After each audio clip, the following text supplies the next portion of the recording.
Boa tarde aí para todos e todas. Hoje é dia 18 de julho de 2010, domingo. O verbete é o 1633. Tem 4 páginas, 49 elogias e 9 máximas. O tema, estágio maturológico. A especialidade é a automaturologia. Definição. O estágio maturológico é a condição de maturidade consciencial, pessoal, da personalidade, seja humana, consim ou extrafísica, consciex, de acordo com o nível de evolução cosmoética e cosmovisiológica. A maturidade ortopensênica, o nível da maturidade consciencial, a personalidade formada, os talentos da maturidade consciencial, o rigor preciso da maturidade consciencial, o período da maturidade consciencial como sendo a fase de ouro da vida física ou da vida intrafísica. A maturescência consciencial no tempo, que é a cronêmica da vida permanente, e no espaço, que é a prosêmica das dimensões existenciais. A automaturidade reflexiva, superando aborrecimentos, contrariedades e incompreensões. Eu quero dizer para vocês que na polinomiologia, o polinômio fatuística para fatuística, está faltando casuística, para depois vir para casuística, compondo o patrimônio autocognitivo. A palavra casuística foi elidida aí no caso. Agora, nós temos na argumentologia, uma caracterologia, 6 estágios, etapas ou períodos da autoevolutividade da consciência quanto à automaturidade. Vale a pena ler isso aí para a gente ter uma noção dos períodos cronológicos na vida humana. Agora, na remissão, nós temos 15 itens, nós destacamos. Amplificador da consciencialidade, autodiscernimento, holomaturologia, macrosenso e trinômio da holomaturidade. Frase enfática. Será sempre inteligente a consciência lúcida, homem ou mulher, pesquisar acuradamente os estágios maturológicos e identificar onde se situa exatamente no momento evolutivo. Você já se identificou na escala dos estágios maturológicos? Você vive satisfeito com a própria condição maturológica? Esses estágios é o que nós estamos falando aí na caracterologia, tá certo? Começa pela revoralidade. O processo da revoralidade, muita gente nem sabe o que significa, eu nunca vi essa palavra. Então é bom vocês examinarem. Geralmente é a condição da maioridade legal, atingida pela pessoa. Em certos lugares é 13, outra hora é 18, quase sempre é 21. Isso aqui é o processo da revora, ou rebora. Emancipação. Agora, pergunta. Há algum débito assistencialista em escolher na medicina uma área vinculada fortemente com a tecnologia, como a radiologia? Não. Porque a pessoa pode ajudar demais os outros fazendo a radiologia hoje. Tem que lembrar que a radiologia que se faz não é só raio-x, é a série de aparelhos que a pessoa trabalha com ela. Então isso aí ajuda demais, porque determina os diagnósticos mais sérios, tira tema, tira cisma, tira dúvida, liquida com tudo, fica tudo claro. Gostaria de saber se o senhor tem se comunicado com o seu amigo Chico Xavier. Olha, logo que ele morreu, eu tive contato com ele. Depois disso, ele está encaminhado. E tem uma turma que está encaminhando as coisas dele. Eu não sei mais. Não tenho tido contato ultimamente com ele, não. Esta semana tive uma projeção consciente onde encontrava-me no espaço. Senti uma força, uma pressão na nuca, às vezes como um puxão, onde vi o pensamento para relaxar, pois era um cordão de prata. Vi a escuridão do vácuo, diversos meteoritos vindo na minha direção e passando ao lado. Ficava extasiado. Acordei bem disposto e excitado pela experiência. Perguntava o porquê dessa experiência, mas só ficava a reflexão. Existem características específicas de uma ex-projeção que a definam como tal? Existe um motivo específico para se ter uma ex-projeção? Qual pode ter sido a finalidade dela? Há muito tempo tenho muita vontade de ter uma ex-projeção, mas onde poderia ter ou ser tido a assistencial? Você tem que examinar, anota tudo e veja. Eles às vezes estão preparando você para ficar mais condicionado com calma e tranquilidade fora do corpo. A exposição ajuda a pessoa a ficar tranquila, que ela se sente vendo a cosmovisão do processo. Isso aí ajuda, tranquiliza. Então ela pode mais tarde trabalhar mais com os outros. Isso aí ajuda muito. A questão da TENET, Sofiex, etc. Em antagonismologia, página 27, o antagonismo, autoridade, automaturidade consciencial e epopeia do envelhecimento.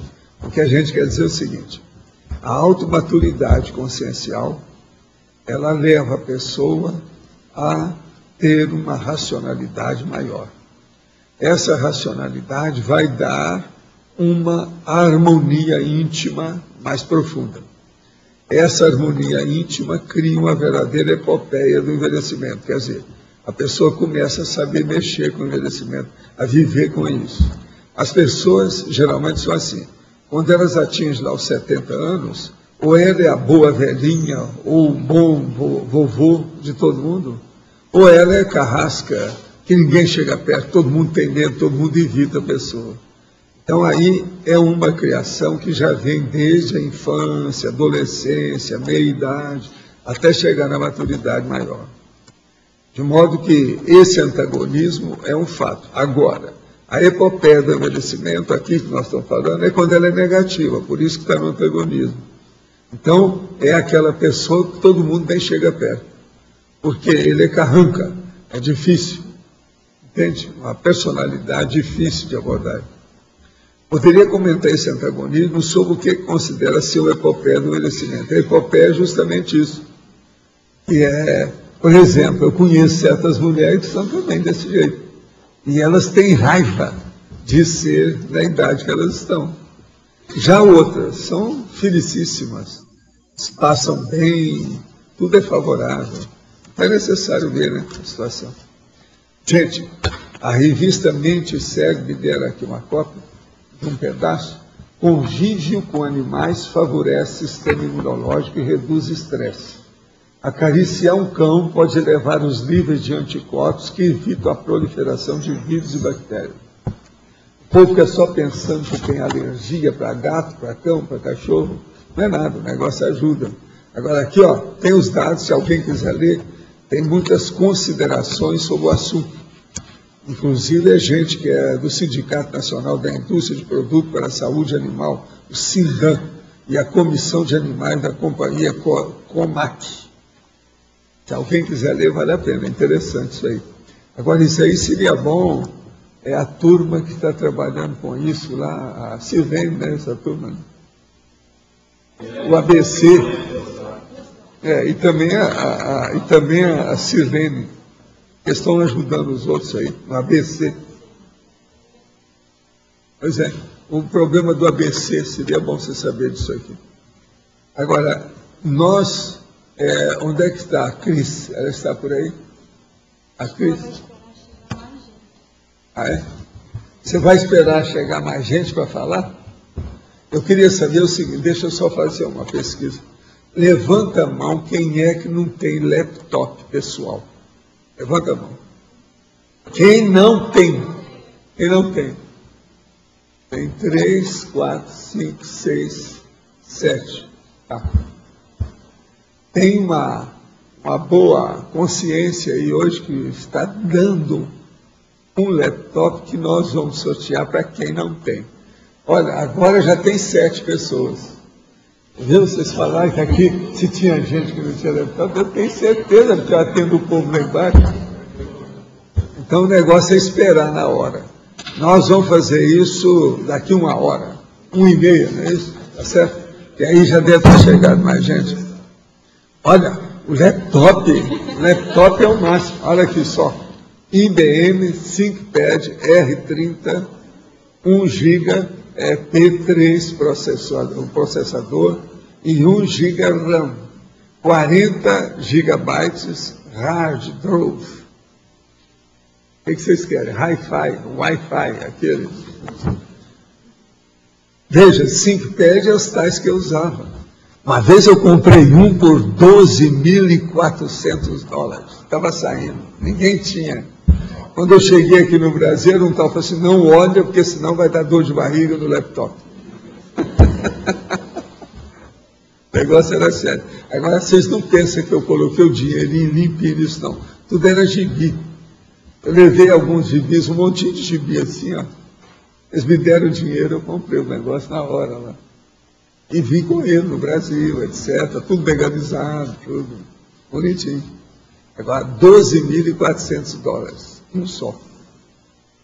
Agora, lá em New York, a hora que eu apresentava, todo mundo queria ver. Nem eles não tinham, entende? Quando o negócio é top de linha, é um problemão, é muito caro. Tem que esperar esfriar, né? Agora, tudo era ThinkPad, na ocasião, aqueles que saíram. Eu só usava IBM, há muitos anos. E outra coisa, eu falava que IBM era melhor, que era mais máquina. A turma está tudo com japoneses. Eu falei, vocês vão ver com o tempo. Até o meu filho me deu contra. Depois, com o tempo, ele me deu razão. Não, você tem razão. É mais máquina. Na ocasião era. Hoje eu não sei mais, né, como é que é. É mais, né? Não faz mais.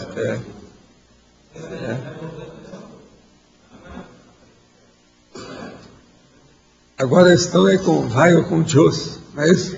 Vai ou com Deus. Mas olha, o estágio maturológico, como é que nós estamos aí com vocês que são maduros?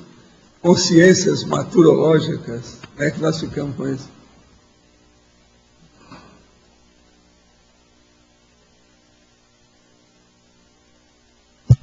Paulo, aqui na página 26, na fatologia, na sexta linha, você pode falar sobre a maturidade dos autoposicionamentos? A maturidade dos autoposicionamentos. O problema todo é o seguinte, quando a pessoa fica madura, ela não tem medo de se expor. Ela já tem, é aquilo que a gente fala, o que já tinha que fazer, já fez, tem muita coisa já está encaminhada.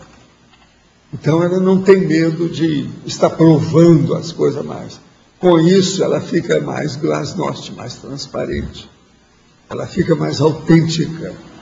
E outra coisa, a pessoa, numa condição dessa, gosta de falar a verdade. O problema todo é esse. Então, essa explicitação da condição é um fato.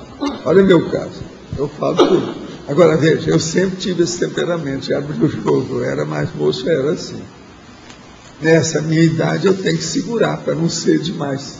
Entendeu como é que é? Porque com o tempo você vai acumulando isso aí. Por exemplo, eu, mais moço, já tinha problema com parapsiquismo por causa disso. Falar com quem e deixar de falar com quem? Você está entendendo como é que é? Isso tudo é um fato. Agora, o processo da maturidade, ele chega por camadas, né? Que você vai acumulando as experiências, aquilo cria uma bagagem. Esse montante de vivência é que interessa. Agora, Valdo, nessa questão da maturidade dos autoposicionamentos, também entra, conforme o caso, a retificação de alguns posicionamentos. Não, e a ratificação. A retificação ela acompanha a maturidade, né? Pouco a pouco, a vida toda é assim. Aquilo você vai burilando. É aquela técnica que eu falo. Você vai sujando e limpando simultaneamente. Agora, nessa idade, não tem jeito de você fazer bagunça mais. Se você está acostumado. É o meu caso que a Graça fala, né? Não, tudo seu é arrumado, tudo seu é limpo. Você está entendendo? Que é onde eu sujo, eu vou limpando. Quer dizer, eu sou a sujeira e o detergente. Você está entendendo o que quer dizer? Então, ao passo que eu vou indo, eu vou limpando. Agora, isso é que é o certo. Eu raramente deixo o rastro atrás. Uma coisa que caiu, alguma coisa nesse sentido, eu não sou assim. Está entendendo? Agora, veja, eu não tenho preocupação com isso e nem também eu gasto energia com isso. Não. Aquilo faz parte do meu temperamento. Você já deve ter notado que eu sou assim, você já deve ter percebido, né?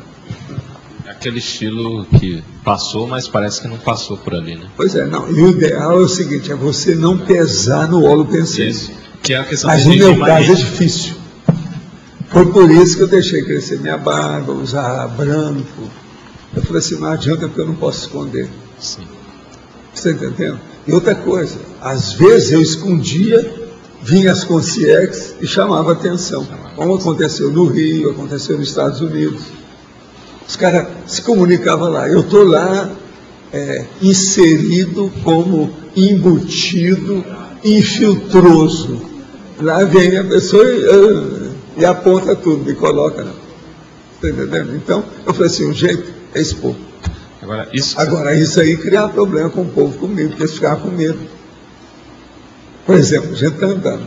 Nós vamos numa cidade, por exemplo, na Europa. A primeira vez que as pessoas vão lá, que estão comigo.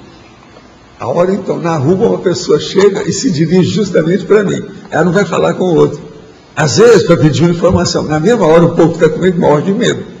Para saber o que é aquilo. Está de medo de assalto, isso e aquilo e tal. Isso tudo eu tenho passado na minha vida o tempo todo. Agora, isso que você falou de ir sujando e limpando ao mesmo tempo, é aquele princípio da energia imanente, né? Se aproximar da energia imanente, né? Que você já agora, não altera. É o processo da sinergia, é o sinergismo isso aí. Você já vai limpando tudo, você suja limpando. Então veja, você não deixa para depois aquilo que você pode fazer já. A coisa mais séria é essa. Então essa determinação, com o tempo, ela se torna um hábito. E é um hábito gostoso, bom, é produtivo, você tem o resultado daquele imediato. Entende? Não fica para depois. A ação é imediata, é ipso facto. Então, isso tem vários nomes para isso aí. Que é o processo, por exemplo, o multiuso é isso. O autolimpante é isso. Você já viu esse negócio? O autolimpante? Multiuso. Multiuso e autolimpante. Quer dizer, eu desejo que vocês todos sejam autolimpantes. Vocês estão entendendo o que é? Eu tenho feito força para ser. Agora, ó, nem sempre isso é fácil não, viu? Nem sempre. Quem tem mais dificuldade para isso? Quem é? Mulher. Por que mulher? Porque mulher tem mais penduricado do que homem. Do ponto de vista sexual, quem tem penduricado mais é homem. Mas agora, do ponto de vista social, quem tem mais penduricado é mulher. Carrega uma opção de coisa tudo de pendurado e tal. Isso aí é um problema, porque cai, perde, mistura. Bolsa de mulher, por exemplo, é um problema, né? Dizem que o caos, hoje, a maior representação que tem é uma bolsa de mulher. É o caos. Mas olha, não são todas. Valdo, na página 27, parafatologia, a segunda linha, a maturidade transcientífica.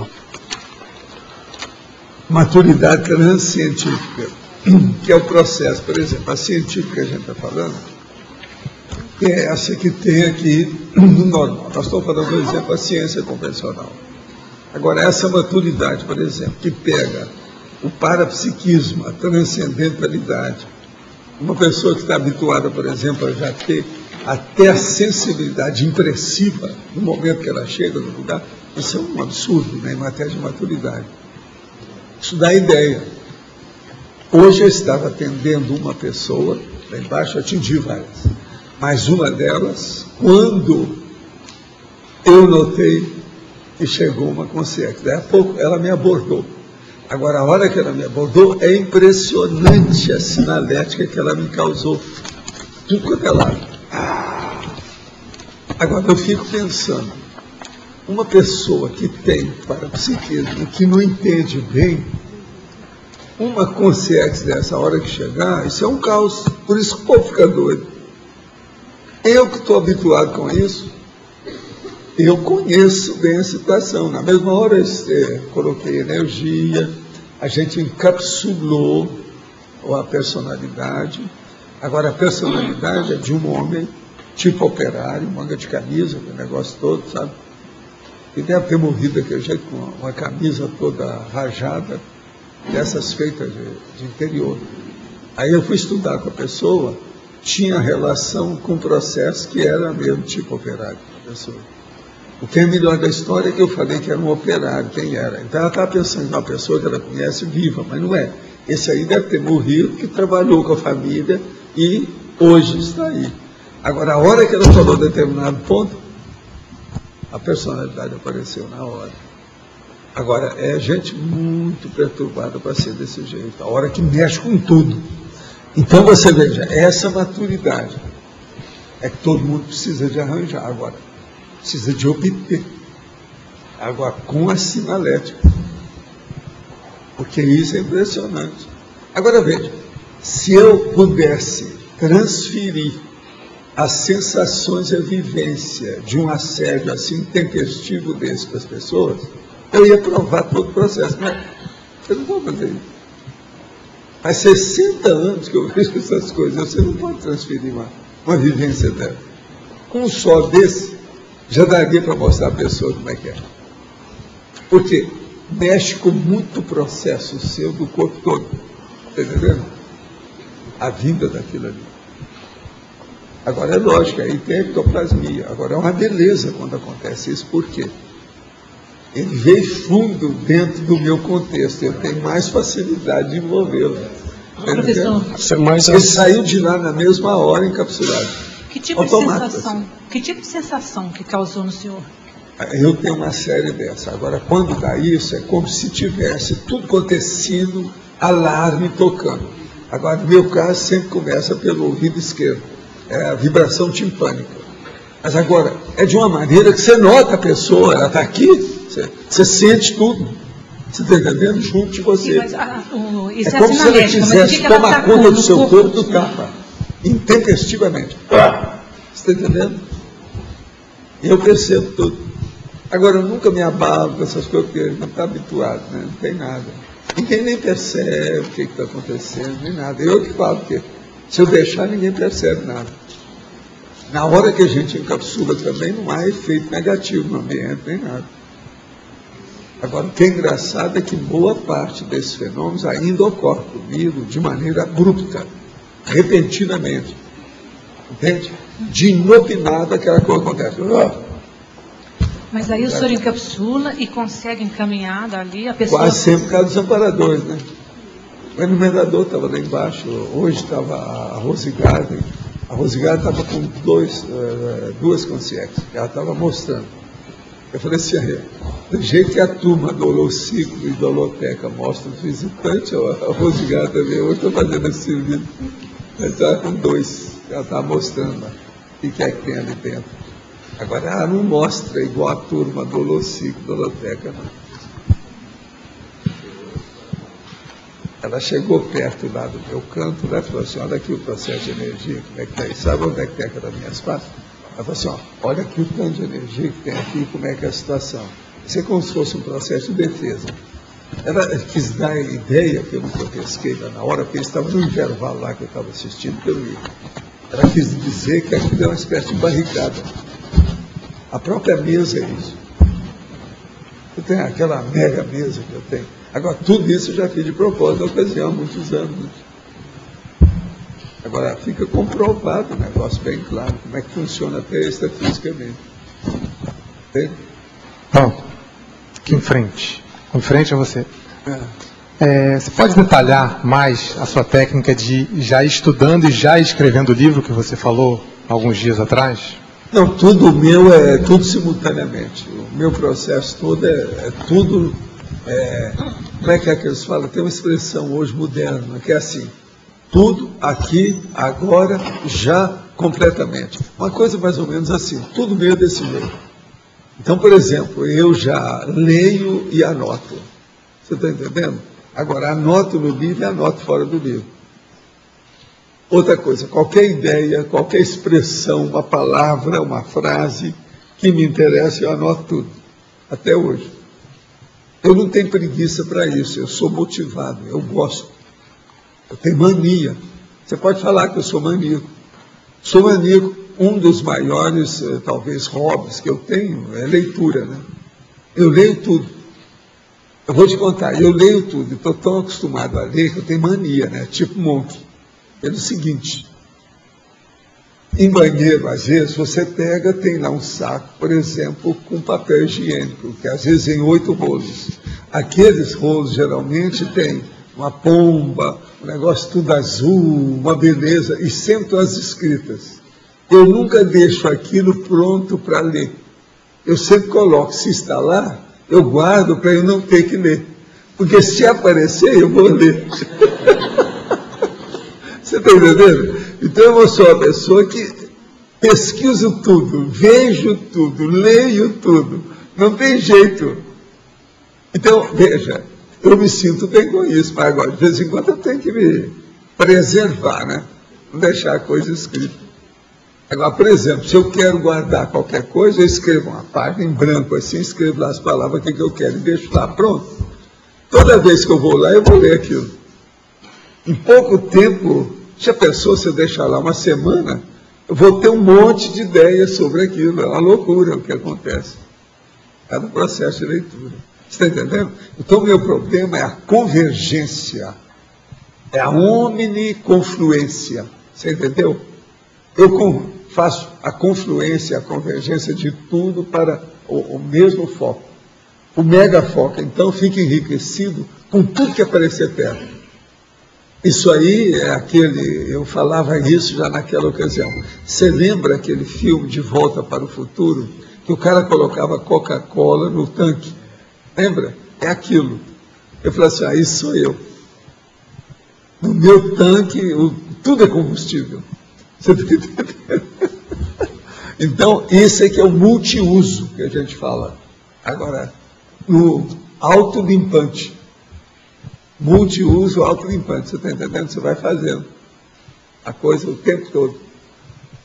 Agora, com isso, você fica muito especializado naquilo que você pesquisa, naquilo que você escreve.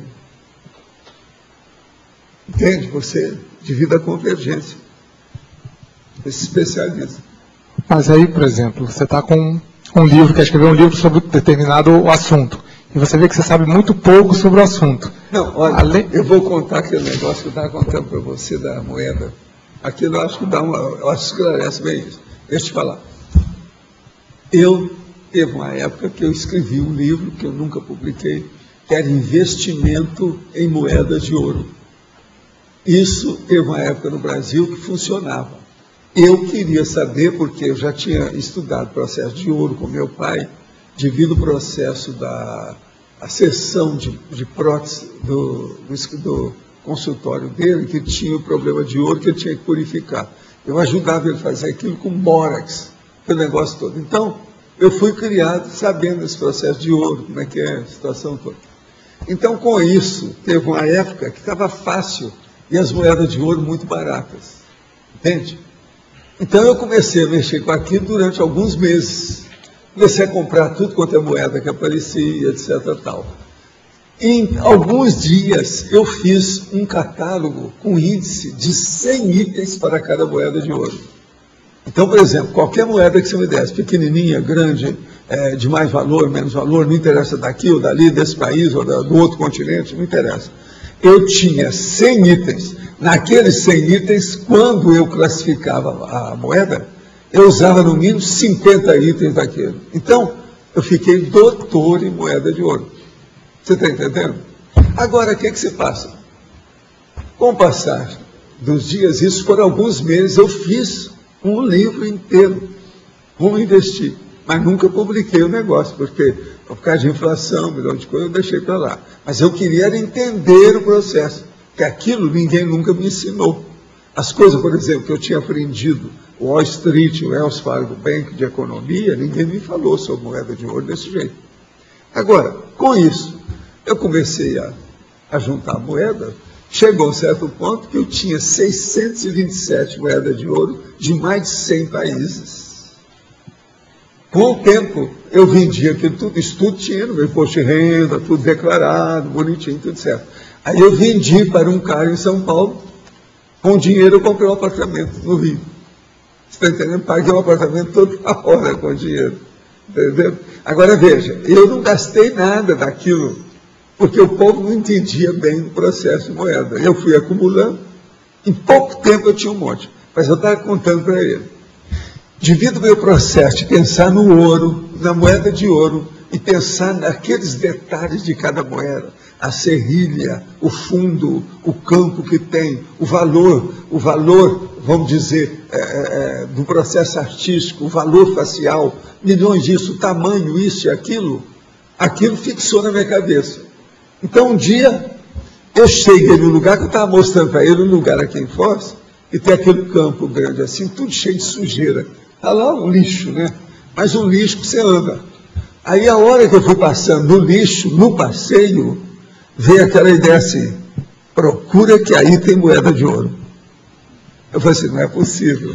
Mas eu divido aquele negócio, o processo da ideia de vida eu estar dentro do ouro, pensando do ouro.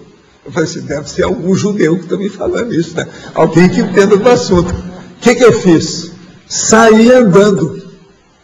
2, 3 minutos depois eu vi um negócio mais ou menos esquisito que estava reluzente. Mexi na terra assim, numa big, numa moeda. E outra coisa, moeda média, uma nota, na ocasião. E outra coisa, já estava usada, tudo isso, mas bem, você olhava bem a coisa. E outra coisa, de ouro. Agora, aí criou-se um problema muito sério. E o resto? Eu vou deixar de ver aquele resto? É só essa? Foi um problemão. Essa segunda parte é que foi o pior. Aí eu falei assim, não, só deve ser essa, porque não é possível, moeda de ouro não se perde. Teu negócio é grande. Uma joia, por exemplo, você pode perder. Um colar, ele fica esticado, cheio de coisinha pequena, ele some. Mas a moeda não, ela chama atenção. E se ela tiver qualquer coisa, ela pode estar brilhando, se tem algum campo que está liso. Agora, é lógico que lá não tinha mais moeda nenhuma, era só aquela. Agora, então eu falei assim, essa aqui é a moeda do tio Patinhas. Você lembra que ele tinha uma moeda na sorte, número 1 dele, entende? Agora veja, isso que eu quero dizer para vocês, como é que eu olho o pensene. Agora, isso aí é o que o cara me perguntou, mas Valdo, como é que é esse negócio de moeda? Não, a moeda começa pelo seguinte, a maioria das moedas são todas redondas. Então eu olho um carro passando, você vê o carro que é redondo, é a moeda de ouro que está sustentando. Você olha outra coisa, você vê, eu olho para os seus olhos e vejo a pupila sua é redonda. Ó, tem 2 moedas de ouro. E por aí vai. Daí a pouco você está vendo moeda de ouro, tudo todo lado. Você entende? Isso é para mostrar a profundidade da abordagem pesquisística. Agora, com isso, não tinha jeito. Você há de ver, quando eu fazia viagem nessa época, a Europa, Estados Unidos, que eu chegava nos lugares lá da numismática para ver, eu já sabia todos os valores, como é que era. Chegou num certo ponto que eles começaram a fazer consulta para mim. Eu cheguei a ganhar moeda de ouro por causa das consultas que eu dei. O cara vinha perguntar uma coisa, às vezes do século XIX, coisa mais séria, braba, sabe como é que é? Sobre ouro, às vezes século XVIII. E eu já sabia. E eu, como eu ainda tenho, eu acho, eu tenho guardado lá os dados da moeda de ouro, 100 itens, como é que são? Sabe como é? Que é um catálogo que eu fiz. Agora, aquilo é o máximo. Você não deixava nada. Você está entendendo? Olhando tudo, como é que foi, a serrilha, tudo que tem, os detalhes da moeda. Com isso você classifica tudo. Agora, a gente aprende muito. Agora, eu já mexia com ouro, mas era o processo do meu pai. Você colocava lá, você está entendendo? Para depois colocar o bórax, aquilo limpava o ouro velho, então ele fica novo de novo, fica limpo, sem impureza, entende? Com isso, ele fazia as peças, para fazer prótese, tudo quanto é jeito, ponte, a bridge, esse negócio todo. Eu aprendi isso pequeno, ajudando meu pai. Então, é metalurgia, tudo isso é da área da metalurgia. A metalurgia que leva para a numismática. Valeu. O maior cara que eu encontrei no Brasil, que entendia isso, que era o doutor, que era um engenheiro, ele era professor de metalurgia.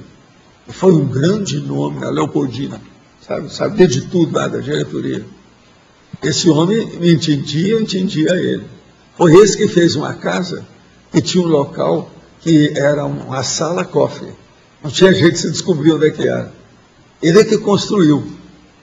Agora, no fim, quem fez tudo foi ele, porque ele não queria que o construtor soubesse o que ele estava fazendo.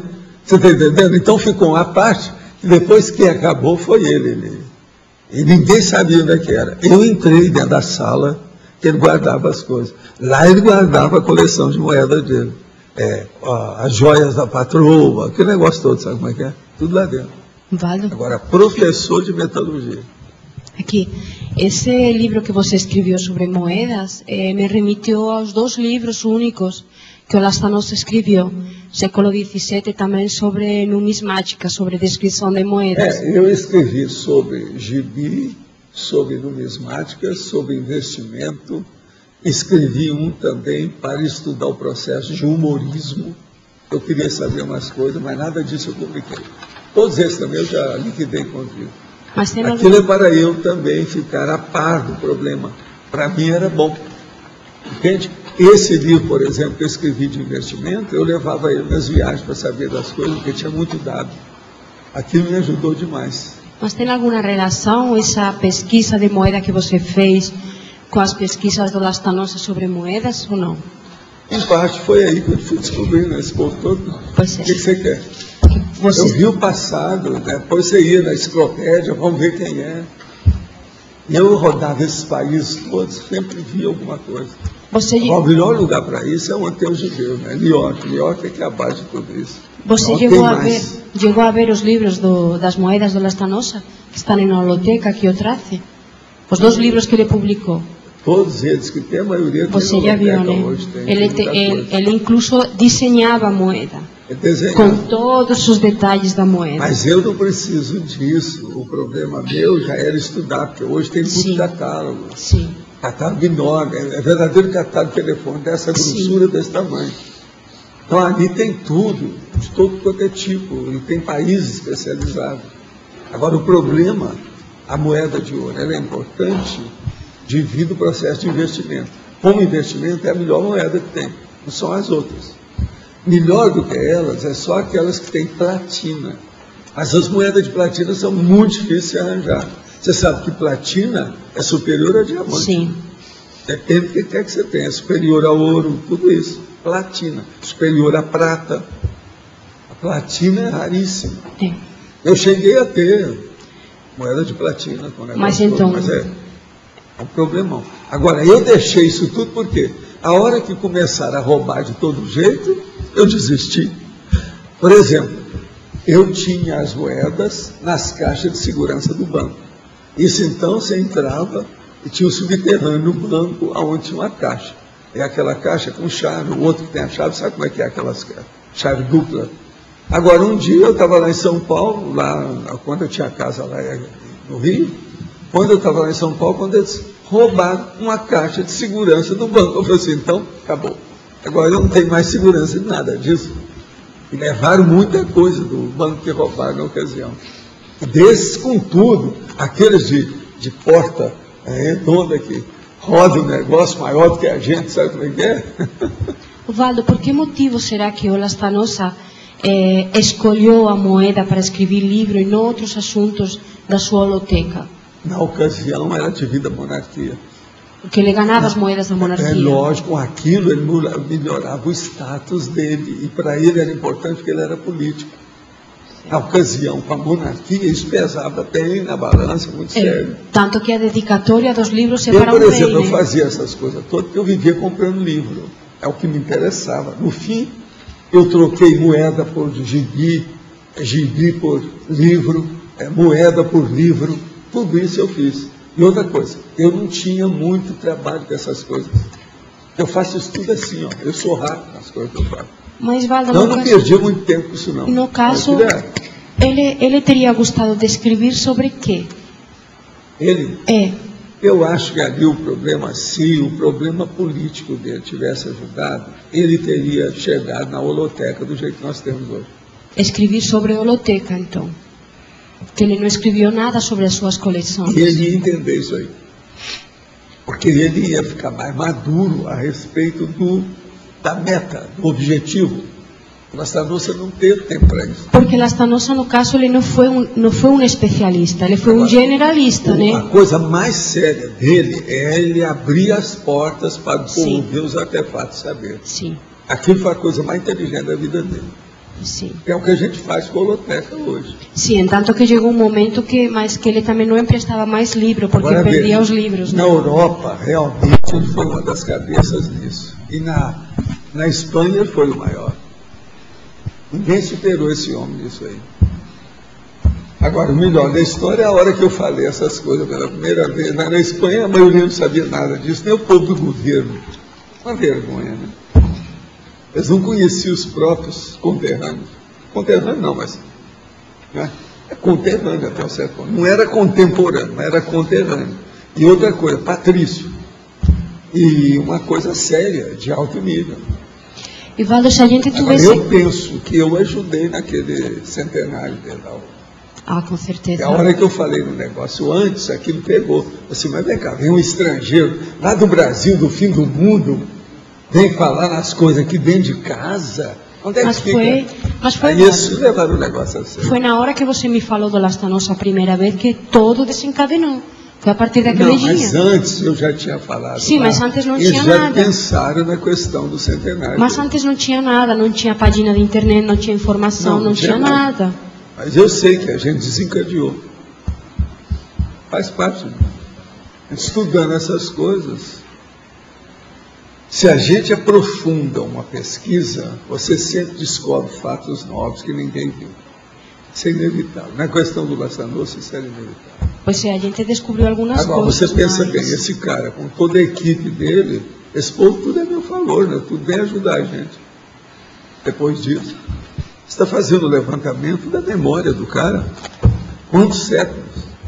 Esse é isso. Mas, Valdo, precisamente a minha pergunta era essa, mais ou menos. Estudando Lastanossa, o exemplo dele, a gente descobre muitas coisas mesmo. Potencialidades que ele tinha, trafores, trafares, tudo mais. Mas, assim, como exemplo para nós, aqui, para a comunidade, do exemplarismo dele, qual seria o trafor que você mais destacaria? O dele era o universalismo. Um político, naquela época, com monarquia, e o cara abria as portas para todo mundo, veja, tem alguma coisa, o homem estava na frente desse povo. Sem fazer O curso universalismo intensivo. dele era impressionante, tudo aberto. E de onde que vinha já Gente, essa ideia? isso é na Espanha. A Espanha até hoje é difícil em certas coisas. Mas então, Valdo, ele não fez... Não é ele- impressionante? Quantos séculos o homem viu isso tudo na frente? Mas então, Valdo, ele não fez curso intermissivo, mas já trazia uma ideia inata de cosmovisão e de universalismo. Como ele conseguiu já trazer essa ideia? Isso aqui é bem do passado. Né? Sim, mas como que... Lastanossa é amigo da gente, é muito antigo. Agora, o que é que se passa? Vamos entender. Uma das maiores provas do valor desse cara foi aquele negócio de ir lá para o fim do mundo, para outro país. Chega lá, eles têm uma sessão dentro dos museus mais sérios sobre o Lastanossa. Você não acha isso impressionante? Aquilo que a nossa amiga foi lá e viu. Como é que chama? Praga, tudo quanto é lá. Suécia. Tem não, Lastanossa. Muito fora, bem fora, bem longe da Espanha. Não, tem Outra vários coisa, sítios. atravessou York. as guerras, a Primeira Guerra, a Segunda Guerra, aquelas guerras anteriores, desde a época dele. Tudo isso passou. É que Incólume.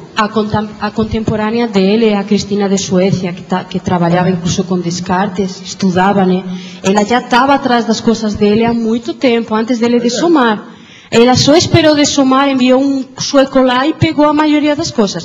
As outras foram para Nova York e tem na Alemanha também, acho que tem alguma coisa. Quem sabe é a Ana Firmato, que foi quem pesquisou tudo, né? Que tudo foi... Mas, O Lastanossa é um exemplo para a gente em matéria de cultura, né? Muito sério. Mas, Valdo, eu queria entender mais, sem curso intermissivo, como é que uma consciência consegue desenvolver esses atributos, ele esses estava trafores? no caminho, né? Ele viu umas coisas que os outros não viram. Ele estava esperto a respeito da história. Awake, quer dizer, ele estava acordado a respeito de algo muito importante no meio daquele povo todo que não estava vendo nada. Isso é impressionante.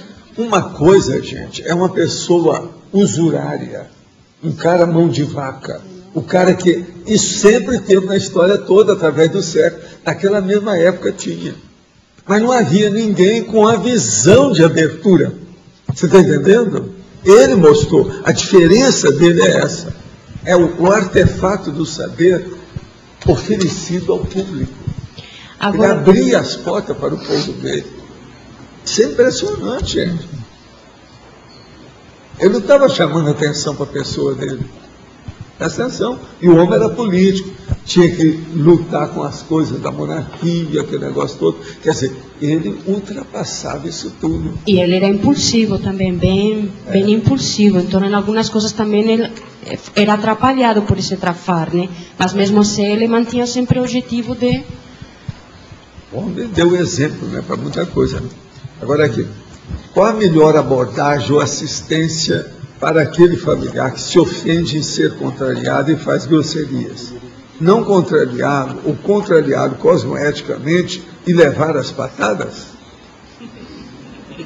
Olha, o problema todo é mostrar exemplo, na hora que ele passar o surto, mostrar exemplo, né, de harmonia, de equilíbrio, né, de convívio fraterno. Para ele é o jeito. Não tem jeito. Agora, quando ele estiver com surto, o melhor é sair de perto, porque senão pode ser contagiado. Tenho 37 anos e no último ano sinto um salto evolutivo em minha vida, com sucesso, com acesso à minha holomaturidade. Estou lendo esse verbete pela primeira vez. No entanto, consigo sentir nitidamente meu atual estágio evolutivo, que é uma fase executiva da autoproex. Minha autenticidade está causando alguns problemas. Falo minhas verdades relativas e pareço louco para minha parceira. Apenas do CIP me entende. Ela quer se afastar de mim, pois acha que estou energeticamente negativo. Eu acho que ela está assediada. Penso que os assediadores dela estão com medo de perder o acesso a ela e querem me tirar do caminho. Minha parceira acha que estou tendo um surto de loucura e arrogância. Devo me calar e trabalhar anonimamente? Eu acho que seria bom você ver, se você gosta dela, essa coisa toda, mantenha a sua parceira. Agora, olha, você pode estudar um pouco mais de sigilo e discrição. Não se está se exibindo com a história, não é isso? Vamos ver o que você consegue. Meu problema hoje está em arrumar uma parceira fixa. Sei que o senhor recomenda sexo diário com alguém que se tenha afetividade. O problema é que, até eu atingir isso, não posso ficar esperando e necessito fazer uma troca de energia que é muito forte. Esse aqui está querendo fazer um negocinho também.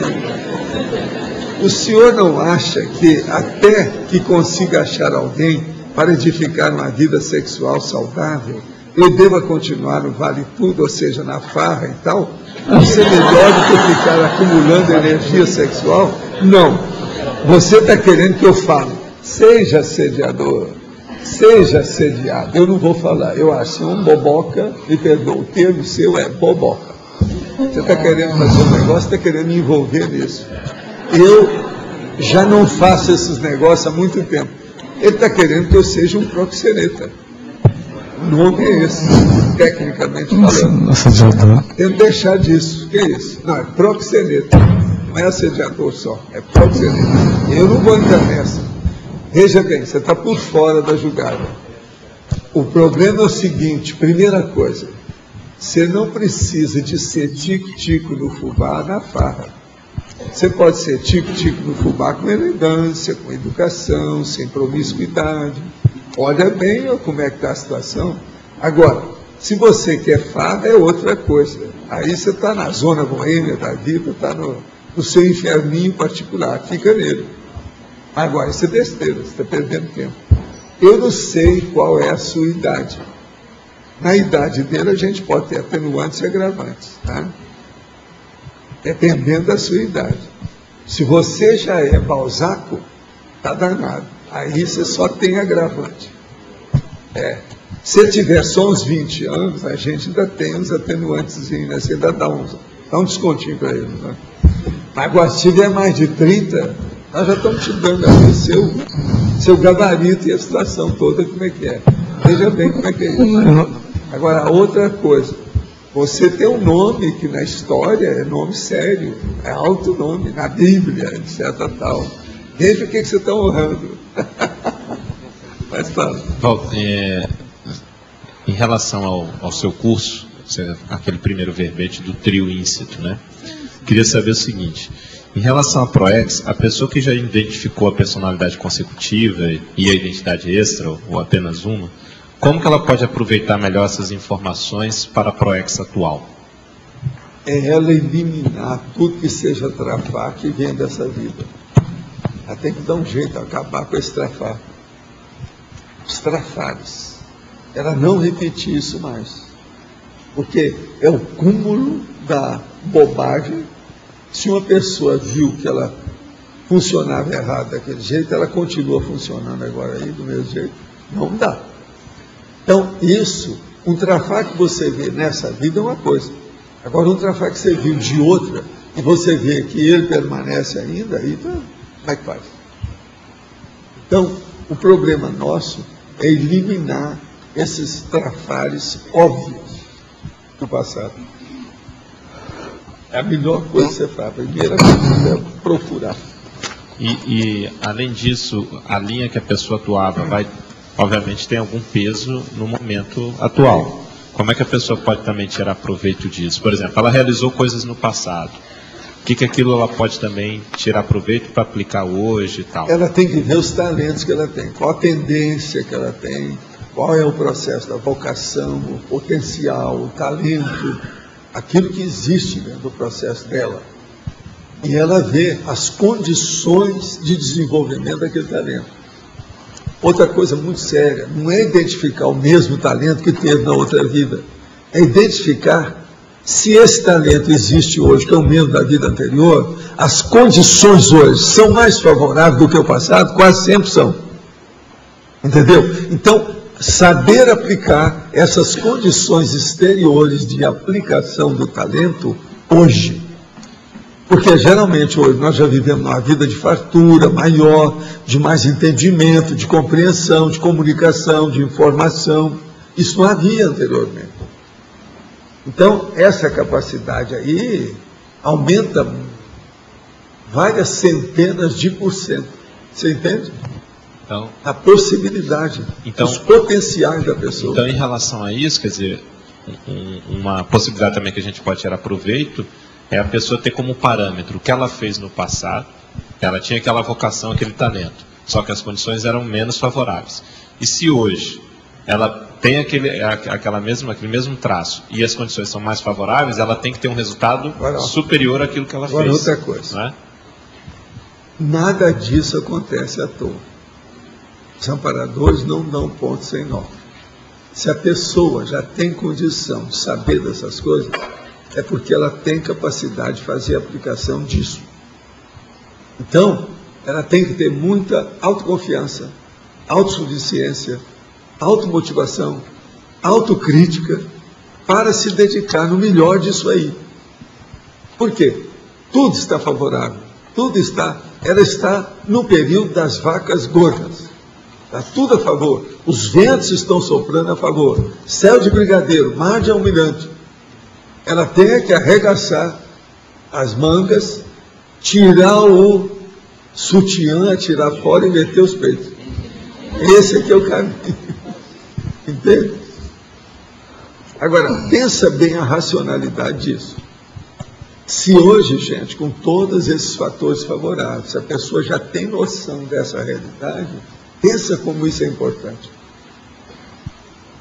A aplicação disso, tudo é favorável. Há uma predisposição para a pessoa, é isso? Oswaldo, você comentou um pouco de uma sinalética que você teve hoje de manhã, quando você estava atendendo uma pessoa, e que você sente praticamente a presença da consciência, sente também uma sinalética mais avançada no ouvido, no tímpano. A consciência, quando vem, ela é mais presente que a pessoa que está na minha frente. Por quê? Sim. Ela vem, é como se colidisse comigo. Pá! Sim, isso para você, né? Mas, por exemplo, no caso de uma pessoa que não tenha esse nível de parapsiquismo, a sinalética pode ser uma coisa, por exemplo, eu fico irritado de uma hora para outra. Aqui, ela vai ficar tonta. Seria uma sinalética. Mas, por exemplo, uma irritação muito... Também, tudo isso pode ser. Você não chega a ficar irritado. Não, eu não tenho nada disso, nada. Comigo tudo tangencia. Sim, mas... Eu sou da turma do passa-terra. Agora, você mudar de humor, Passou por perto, exemplo... mas nada entrou. É igual a minha terra. A minha terra, tudo já passou lá perto, mas nada entrou. Trem de ferro, isso e aquilo, aeroporto. Está entendendo? Sim. Mas, por exemplo, nesse caso, você não considera um ataque, não chega a ser um ataque extrafísico. É um ataque extrafísico. Sim. E eu mesmo sempre falo com os aparadores, deixa vir. Que é melhor para mim, para eu ficar sabendo da história. É o jeito de ajudar melhor. Mas teve algum momento... Nesse processo, você tem que pôr a mão na massa, a mão na lama. Sim. Mas, assim, quando não chega nesse nível e a pessoa chega a ficar irritada, por exemplo, ela tem um tempo, ela tem um tempinho para ela identificar que ela ficou irritada, que aquilo não é dela e que pode ser. Só ela perceber. A cega é uma coisa óbvia. É só observar, a pessoa muda. Agora, ó, pega o locus menor de resistência da pessoa, o local de menor resistência. Então, por exemplo, se ela tem um processo gastrointestinal, vai dar, por exemplo, uma cólica intestinal nela, alguma coisa, quer ir ao banheiro. E nessa hora se ela tem uma tendência de cefaleia, não, eu estou com uma dor de cabeça. É o meu caso. É o meu caso. Pode subir a pressão, a pessoa ela sente tonta, uma tonteira. Esse processo, por exemplo, não tem uma sinalética que antecipe muito isso. Eu só percebo quando já começou a instalar. Então, nessa hora, o que dá para fazer? Já entrou. Eu quase sempre percebo o negócio antes da pessoa chegar. Então, eu deixo tudo, eu abro tudo. Entendeu? Eu desço a ponte levadiça. Eu não tenho mais nenhuma defesa. Abro tudo. Não há alarme, não há nada. Para que a pessoa venha mais para dentro da minha psicosfera. Com isso, você envolve a ela. É mais fácil fazer o encapsulamento. Mas para quem não consegue fazer isso e já se vê na situação, instalada. Dá para chegar nisso. Sim, mas enquanto não chegou. Eu vou até que ponto? Veja como é que você faz. Mas assim, se você já entrou e está difícil, qual é o primeiro passo para você conseguir mudar uma pessoa normal é estado vibracional, começa a trabalhar com energia. Agora eu não. Quando eu estou trabalhando com a pessoa, eu já estou dentro de uma psicosfera, tudo favorável para aquilo. Qualquer um que entrar ali, a gente tira de letra. Não tem jeito. Agora, o melhor da história é que eu, às vezes, não preciso nem de ver a consciência, eu vejo tudo, sou capaz de escrever tudo sem ver. Sim. Porque ela entrou dentro da minha psicosfera. Isso aí que eu chamo da tela mental. Sim, sabe tudo. Hoje eu descrevi direitinho como é que é o homem que estava lá, assim. A gente quer chegar lá também, né? Mas eu estou no estágio um pouquinho. Vamos chegar. Anota tudo e vê o que você faz. Observa na hora. Eu ia perguntar outra coisa, mas me veio uma dúvida agora. Quando você já tem um isolamento, às vezes... Não está desligado, não. Quando você já tem um isolamento relativo, né? Não do seu grau, mas já tem algum, mas ainda tem alguma coisinha que eles pegam você. Alguma dor, um óculos desse, menor resistência, né? Onde eles pegam você. Aí você tem que dosar esse isolamento relativo e deixando ser atingido, mas minimizando isso, né? O ideal é o seguinte, a pessoa, primeiro, não ter medo. Segundo, ela abrir tudo para abraçar a pessoa que está chegando. Isso aqui é a fase do acolhimento. Você está aconchegando a pessoa a você. Isso é que é o ideal. Agora, se uma pessoa tem medo, ela não pode nem pensar nisso. Não, mas nem pensar. Não, concordo totalmente. Agora, ainda assim, às vezes ela tem uma coisinha ou outra, de resquício de doença, ou dessa da menor resistência, né? Que pega. Aí você fica assim, fica com aquele receio, não é medo de quem está, você fica com receio. Agora, o problema é estado vibracional e supera a coisa. Escuta, vamos ver a turma aí? Sim. Gente, então, o primeiro é levantar a mão quem é que não tem laptop. Quem não tem computador em casa. Quem é que não tem laptop? Que não trouxe, que não tem em casa computador, um laptop. Então, ó, vamos ver quem. Não, é um notebook, é um laptop. Quem não tem laptop? Quem não tem laptop? Laptop, quem é que não tem? Vamos anotar aí tudo.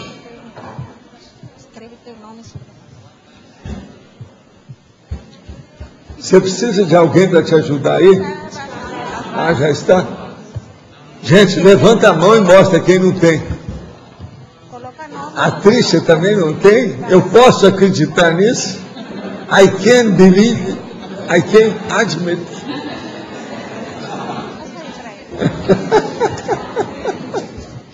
Can I believe in that? Nome e sobrenome.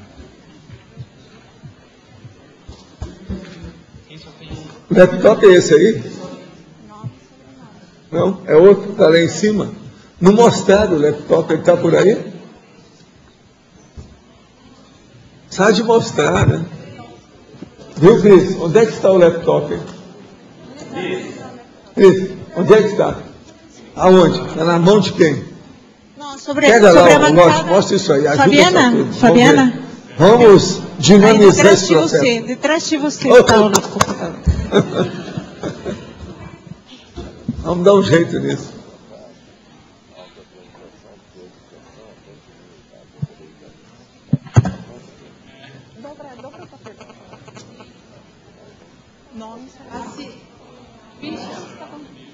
Olha a máquina, gente. Olha a máquina aí, olha. É essa aí, ó.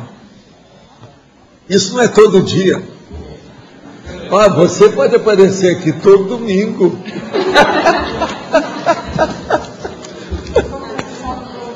Com o laptop novo. Vê se enjoa logo do próximo.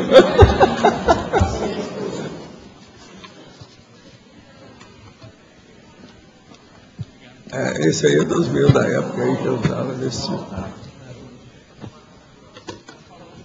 Já falei tudo. Eu vou ler tudo de novo.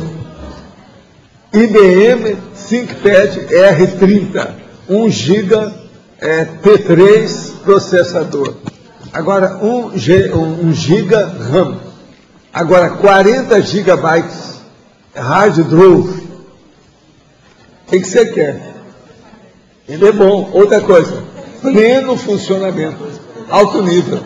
Tá?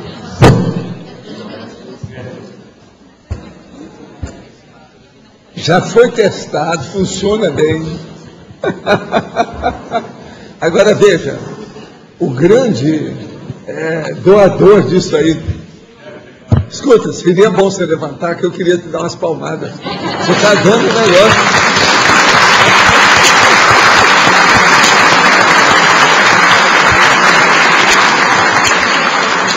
Agora escuta essa. Que você alcance um laptop 1000 vezes superior a esse que você está vendo. Não é assim? O cara que tem laptop quer sempre ter o outro, o mais avançado que tem. Então, estou desejando o melhor para você. Tá certo? Agora, esse veio diretamente da Austrália. Australiano. Ele fala inglês com sotaque.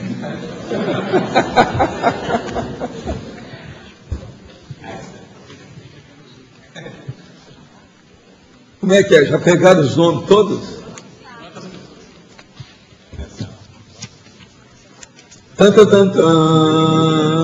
Ó o Beethoven, ó o Beethoven.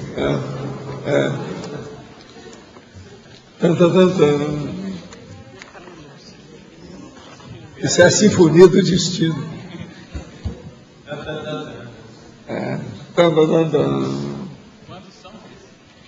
Alguém bate a sua porta. É assim. É você.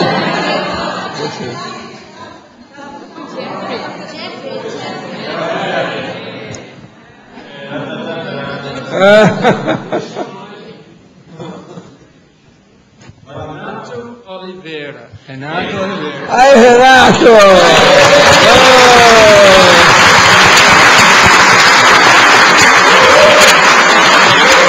Pega lá pro homem.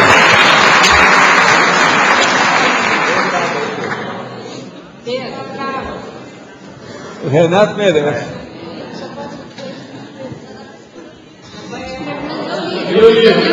Agora, cadê o livro?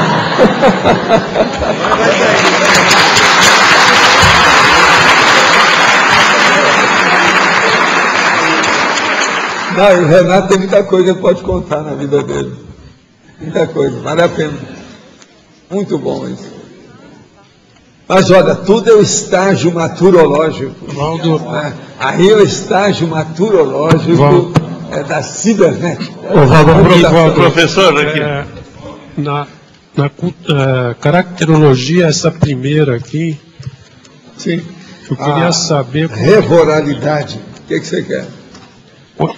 Como é que, para você detalhar, quando é que se atinge aí com pouca idade, 13 anos? Tem uma porção de coisa, dependendo da legalização de cada país, essas idades são as mais sérias, 13, 18 e 21. Atualmente eles querem mudar alguma coisa para o Brasil, em vez de 18, passar para 16, mas...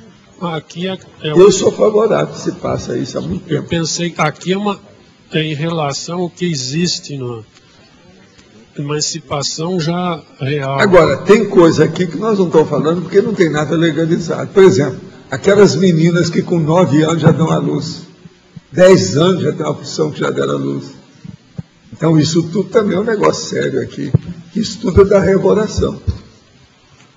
É uma emancipação. É uma emancipação. Mas, por exemplo, com 13 é um tipo de emancipação, mas é coisa que existe aí na sociedade. Isso. De muita coisa que tem, né? Que eu estava pensando numa emancipação. Agora, o caso todo é ver como é que fica essa emancipação social. São as instâncias da emancipação social. Cada um tem o seu aí, ver como é que é, na família, tudo. Você veja bem, eu com 12 anos saí de casa. Praticamente foi aí que eu comecei minha emancipação social, com 12 anos de idade. Mas eu queria ligar isso com o processo mais consciencial também, já é uma emancipação da pessoa mais plenamente, consciencialmente. Né? Isso aqui é um caminho, né? E essa que eu chamo de consciência lúcida. É a maioria de vocês, né? Por exemplo, você está sendo chamado ao estágio maturológico, todo jeito, cada sua idade. Como é que você é? Agora, esse estágio maturológico não é fácil. Olha, na cognatologia tem 50 cognatos derivados do vocábulo maturidade. Isso não é fácil. Tudo que tem aqui. Agora, aí a gente tem a omnimaturidade.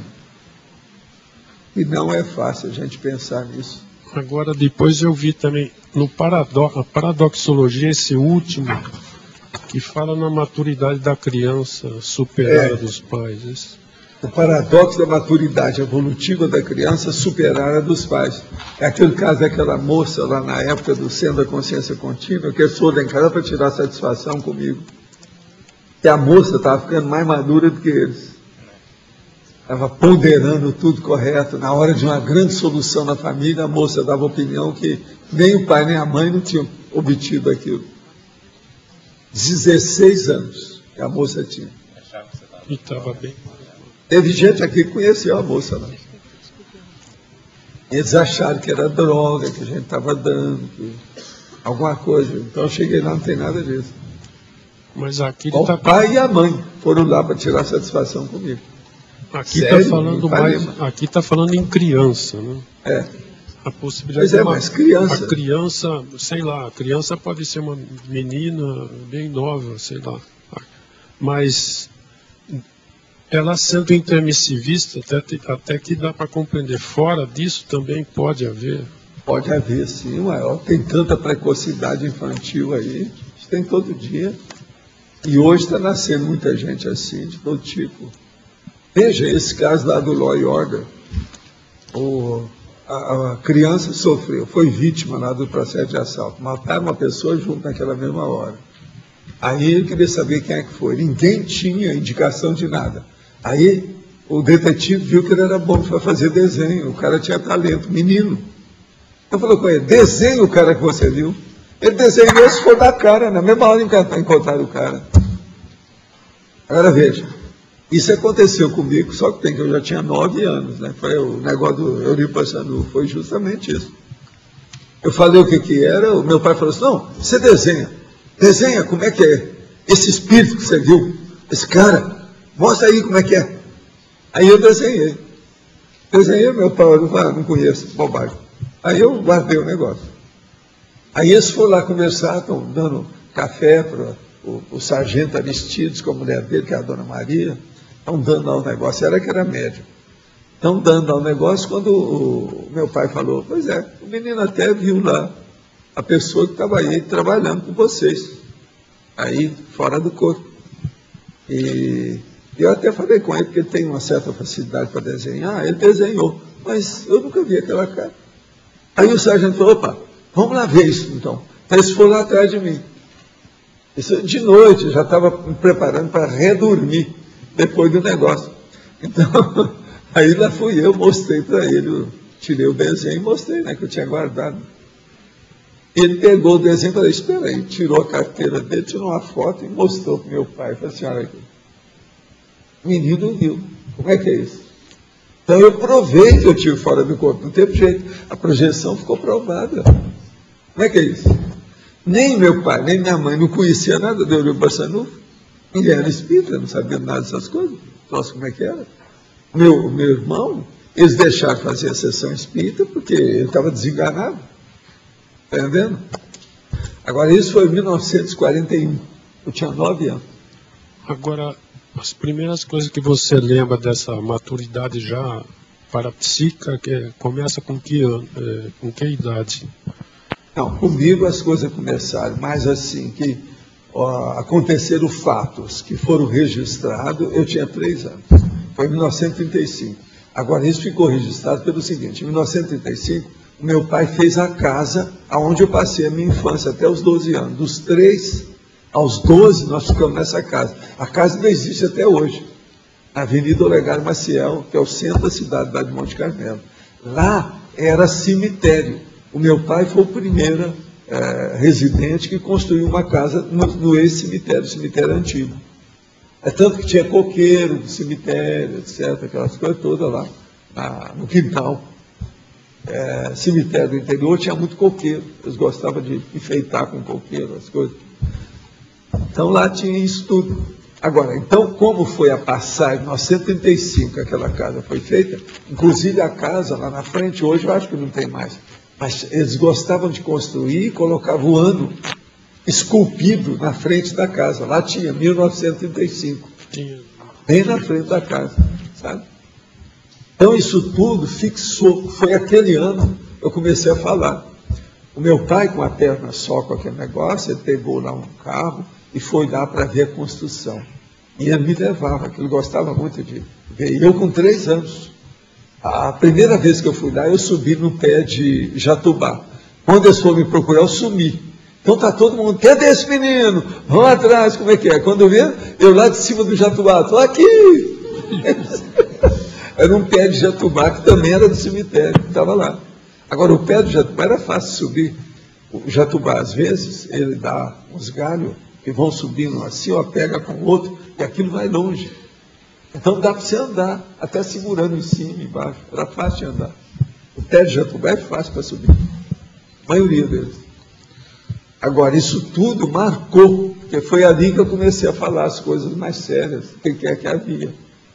Aí foi feito, então, os quartos do meu pai e da minha mãe e o quarto da gente, que era criança. Mas naquela ocasião era só eu não tinha ainda irmão. Então meu pai me dava muita atenção àquele negócio, até o meu segundo irmão nascer, que foi 4 anos depois, eu nasci em 1936. Sabe como é que é? Foi depois que foi para essa casa. Agora, com isso, eles arranjaram, eu lembro bem, uma coisa muito interessante que havia, o seguinte, os tetos para fazer o forro da casa era caro demais. Então tinha o povo dos índios que mexia com um trançado, do jeito que faz cadeira, eles tinham esse tipo de coqueiro e outras coisas mais, que trançavam uma rede que os índios usavam. Aquilo servia de forro. Lá em casa, o forro que tinha era isso. Todos os quartos tinham. E em cima. E aquele que não tinha servia, então, as telhas, o telhado, a coisa toda. Agora, o meu quarto e o quarto da minha mãe lá, do meu pai, tinha esse forro. Isso em 1935. E aquilo era pintado, certinho, bem feito. Ficava bonito o forro. o material. Mas é um negócio assim um pouco precário. Agora, o que eu sei era tudo feito por índio. Então eu economizava 4 por 4 metros. Eles faziam aquilo tudo emendado. E depois fixava lá em cima. Negócio muito bem feito. Eu não sei se alguém já chegou a ver esses fogos. Do jeito que tem essas cadeiras de vime, o negócio é mais ou menos daquilo, só que tem que é tudo trançado. Muito bem feito. Agora, tudo é em 1935, isso aí. Então, a partir disso, eu comecei a falar o que tinha. Essa casa, um monte de coisa que aconteceu comigo. Nós vivemos, eu vivi lá, de 1935 até 1944. Mas aquela questão das retas que você teve da parte intermissiva em relação aos seus pais, essa junção que você já contou já antes, foi nessa idade também? Não, porque aí eu comecei a contar umas coisas a partir disso, que para eles era impossível. Mas também eles não tinham saída para saber como é que eu sabia daquilo. Então, por exemplo, as coisas que eu contei, os negócios que havia na outra casa. O que é que tinha antes de eu nascer? A outra casa, que era do amigo nosso, que eles derrubaram para fazer uma plantação e fizeram a casa no outro lugar. Eu lembrava da casa antiga e descrevi tudo. Então, como é que é? Eu vi o negócio antes de nascer. Como é que é com o menino? Alguém instruir ele disso? Lá não tinha ninguém para fazer isso. Você entendeu? Então, com o passar do tempo, são vários fatos que não havia saída. Eu estava encantuado com essas ideias. Ou admitia isso, ou eu era um louco. Chegaram à conclusão que eu não era tão doido assim. Porque no início eles acharam, não, esse menino é muito imaginoso, muito imaginativo. Tinha vários nomes para eles usar para isso. Com o tempo eles falaram, não é assim. Agora, por exemplo, eu comecei a falar da casa desse nosso amigo, que eles acabaram com ela. Tinha o problema da tempestade na outra casa, que eu estava no braço do meu pai, debaixo da mesa. Foi assim que a gente se salvou. Agora, eu fui falar o que é que tinha. Porque a minha mãe falava que eu chorava muito, até os 11 meses, mas que depois eu passei a ficar tudo de olho aceso. É tanto que eu tenho o olho grande. Ela falava assim, você colocava aquele olhão que era um holofote. Via tudo, está tudo olhando e queria perguntar sobre tudo. Você sempre foi desse jeito. Era um problemão. Tinha gente que não tinha paciência comigo. A minha mãe falava assim, meu filho, não pergunta nada para fulana, não. Ela é muito cansadinha. Entende? Eles já me calçavam porque sabiam as coisas. Porque com quem eu estava perguntando, queria saber como é que é, de que modo que é. Por isso que não tinha jeito. Agora, por exemplo, eu falei lá dessa casa, eu mostrei para eles um negócio que eu estava no braço da minha mãe, na época que eu estava chorando sem parar. Então, isso foi durante esses 11 meses. Eu lembrei dela, dos negócios que a gente apertava e estourava, porque aquilo, eu menino, via aquilo, fazia barulho, top! Então eu gostava daquilo, entendeu? Para ver. E parava de chorar. Então, toda vez ela me levava na horta, lá no quintal, que tinha uma espécie de vagem. Lá é muito comum em Monte Carmelo isso aí. Então, você estoura, parece aqueles estouros daqueles negócios de plástico que você pega. Mais ou menos o som é aquilo. Entende? Folha de plástico. Agora, veja, eu comecei a contar isso e o ambiente todo para eles. Como é que era? Aí eles começaram a ver, não, tem umas coisas que eu estou falando que é antes de nascer. Tem outras que devem ser coisa de espírito. E tem outras que é coisa que aconteceu, porque nós participamos. O negócio da casa, que caiu o telhado, que a casa foi embora, que eles tiveram que sair de lá, que destelhou tudo, foi uma dessas, sabe como é que é? Tempestade de vento, violenta mesmo, vendaval brabo, e destruiu uma opção de casa lá. E o meu pai, mais a minha mãe, tudo comigo. O meu pai estava segurando debaixo de uma mesa, que a mesa era de fazenda, daquelas de madeira dessa grossura que vinha da roça. Então, muito forte. Os caibos, as coisas todas caíram em cima da mesa. E a gente ficou por baixo. E eu estava no braço do meu pai. Aquilo é também do período de 11 meses que eu chorava. Você está entendendo? Agora, diz o seguinte, E durante a tempestade eu não chorei nada. O negócio ficou maior, né? Maior do que qualquer dor na minha cabeça. O negócio, o negócio tudo caindo. Como é que era? Sim. E devido a casa ser bem no meio de um antigo cemitério, no começo, como é que era a situação? Eu nunca tive medo dessas coisas. Oi? Eu nunca tive medo. Agora, mas assim, não havia repercussões na família, no pai, na mãe? Quando a minha mãe, mas o povo lá fazia orquestra e começava a tocar, levantava a turma do cemitério. Eu depois, mais tarde, eu comecei a ver uns filmes, aparecia esse filme de horror, que o cara chegar no cemitério, aparecia aquela multidão levantando do túmulo. Eu falei assim, ó meu povo. Era a turma lá, era justamente assim. Mas tirando isso aí, não tinha repercussão patológica no teu pai, na tua mãe? A coisa mais séria foi que eu vi o homem que ele teve problema, porque ele, em legítima defesa, ele acabou com o cara. E o cara começou a me perseguir. Não podia sediar meu pai, porque eu não saía do corpo, eu que saía. Ele começou a me atacar. Agora, eu cheguei e comecei a descrever o cara. Agora, no máximo, porque o cara não tinha os incisivos superiores, os laterais e centrais. Então, ele era 1001, como é que chama? É como se tivesse 0 aqui e 2. Então, eu cheguei e fui descrever para ele como é que era. Era justamente o cara dele. Aí todo mundo começou, e ele aí quis conversar comigo, como é que era, de que modo que era. Agora, foi tudo assim espontâneo. Tudo começou quando meu pai estava lá ouvindo os processos lá de rádio, ele tinha um rádio Philips em cima, então ele sentava na cadeira aqui embaixo. E ele ficava lá e ouvia as notícias, ele seguia tudo quanto era política internacional, sabe? É tanto que na Segunda Guerra, tudo isso eu segui junto com ele. Eu acompanhei a guerra, como é que era. Menino, eu estava sempre com ele, ele queria que eu ficasse sempre com ele. Agora, um dia, então, uma noite, ele vira para mim e fala assim, meu filho, eu queria saber uma coisa, por que você não gosta de ir dormir? Por que você está sempre querendo ficar igual a gente? Você não pode ficar igual a gente, nós somos pessoa crescida. A gente pode dormir mais tarde. Menino tem que ir para a cama cedo. Aí eu virei para ele assim, eu não gosto de dormir, meu pai, porque tem um homem que não gosta do senhor. E ele falou que não persegue o senhor, porque o senhor não sai nem conta com ele, é só eu. Então ele me persegue que eu sou seu filho. Então, é um negócio. Agora, ele fica em cima de mim, me cria problema, não me deixa em paz e perturba meu sono. Então meu pai falou assim, mas quem é esse homem? Por que que é? Olha, esse homem não gosta do senhor. Mas como é que é esse homem?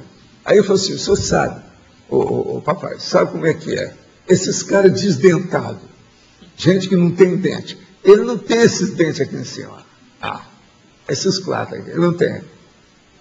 Aí o meu pai arrepiou, né? Ele viu direitinho descrevendo o homem que ele tinha matado. O caso é o seguinte, lá era igual Serra Pelada, tinha mineração. Meu pai era dentista, e era dentista que usava e levava o gabinete dentário dele para atender os outros. A maioria daquele era para tirar as locas de dente, que estava tudo podre, aquele negócio todo, sabe como é que é? No interior, porque o povo, naquela ocasião, década de 20, 30, era terrível. Então, numa dessas que ele está lá, nesse processo igual Serra Pelada, o povo só dormia depois dos tiros, aquela coisa, uma loucura danada. O programa de polícia era tudo de qualquer maneira, tal. É tanto que o meu avô, mais tarde, foi até delegado lá, por causa dessas coisas. Meu avô morreu, tinha 3 balas no corpo, pra você ter uma ideia. Agora, com essa situação toda, tinha muita prostituta. Havia prostituta muito bonita naquela história. Um cara se apaixonou por uma prostituta. Essa prostituta se apaixonou pelo meu pai. Isso é todo mundo solteiro. Agora, com isso, meu pai não queria nada com a moça, mas ela estava insistindo com ele. Por quê? Ele tinha um certo status que no meio daquilo ele era um dentista, que atendia os outros, aquele negócio todo. Tinha um cavalo que levava os negócios, com o gabinete dele, de um lugar para outro. Ele atendia até junto às fazendas da mineração, tudo aquilo. Com isso, então, o cara sabia, num dos percursos que ele ia passar, e ficou de tocar em cima de uma árvore. Na hora que ele passou a cavalo, puxando o jegue lá que estava com o gabinete dele, o cara pulou em cima dele. O meu pai, que andava armado, tacou fogo nele. Ele pulou com um punhal em cima do meu pai. Mas não chegou a atacar meu pai, que, entende? Ele conseguiu superar. Agora, com isso, o cara morreu, ninguém ficou sabendo disso, as coisas foram passadas, mais um que morreu, eles enterravam, ficava nisso mesmo. Porque aquilo ali era um cemitério, sabe como é que é? Situação toda. Agora, eu não estou sabendo de nada. Aquilo passou. O meu pai voltou para casa, porque ele, nessa ocasião, era separado da minha mãe. E eu chego e mostro o cara que provou tudo para o meu pai, para esse menino viu tudo. Foi por isso que depois, quando aconteceu o caso com meu irmão, foi depois disso, eles admitiram o meu processo de ter saído do corpo. Não, eu sei, porque ele já viu antes. Agora, meu pai não falava nada disso para ninguém, ninguém sabia disso. E eu aqui fui, dei a bandeira, você está entendendo, do negócio. Agora, de qualquer maneira, as consex do cemitério não se incomodavam com a turma ali, morando ali? Não incomodava, mas agora, por exemplo, você sabe que às vezes eu tinha aquela dificuldade lá para dormir. Tinha esse homem e tinha um ambiente lá, porque o meu pai também, às vezes, ele entrava numa depressão, começava a beber sem parar, aquele negócio todo, e aqui passava 3 meses sem sair do quarto. Então, isso aí era um problema. Agora, o que se passa?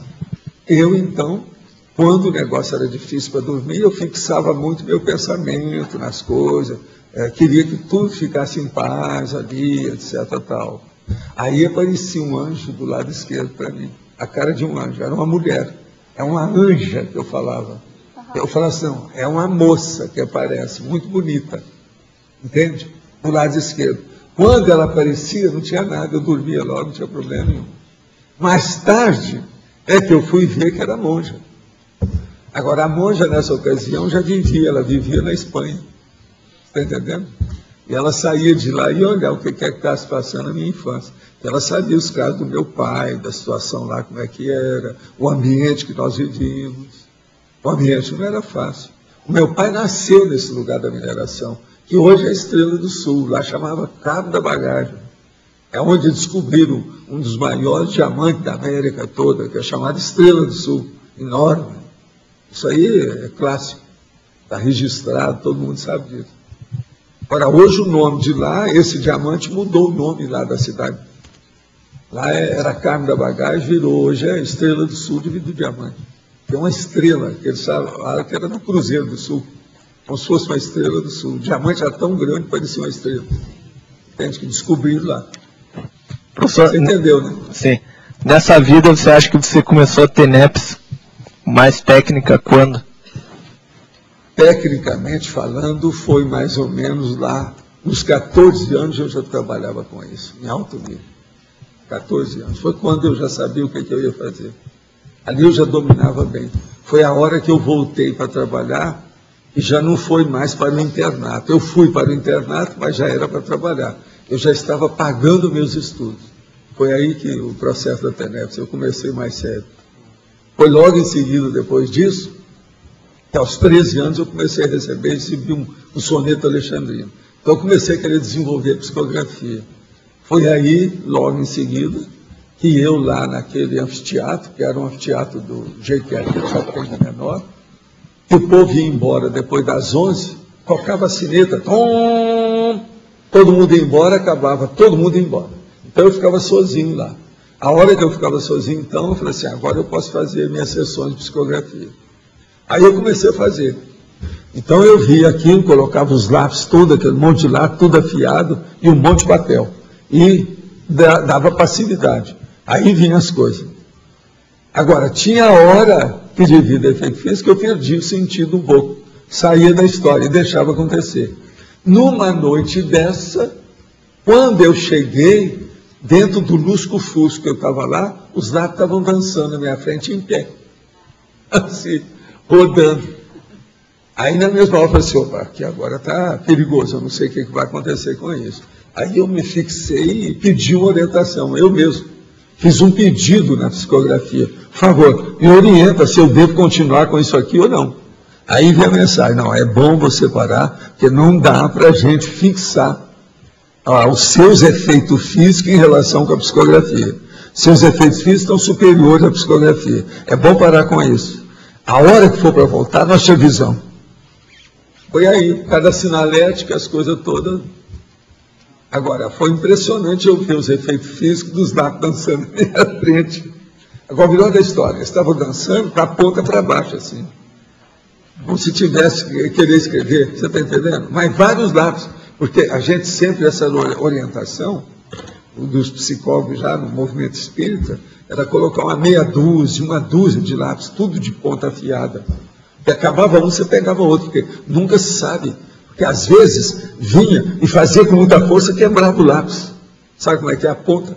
Então sempre tinha outro. Agora, isso tudo foi experiência, né? Eu aprendi muito com tudo isso. Agora aqui, tenho estado na fase executiva a todo vapor, enfrentando gargalos grandes.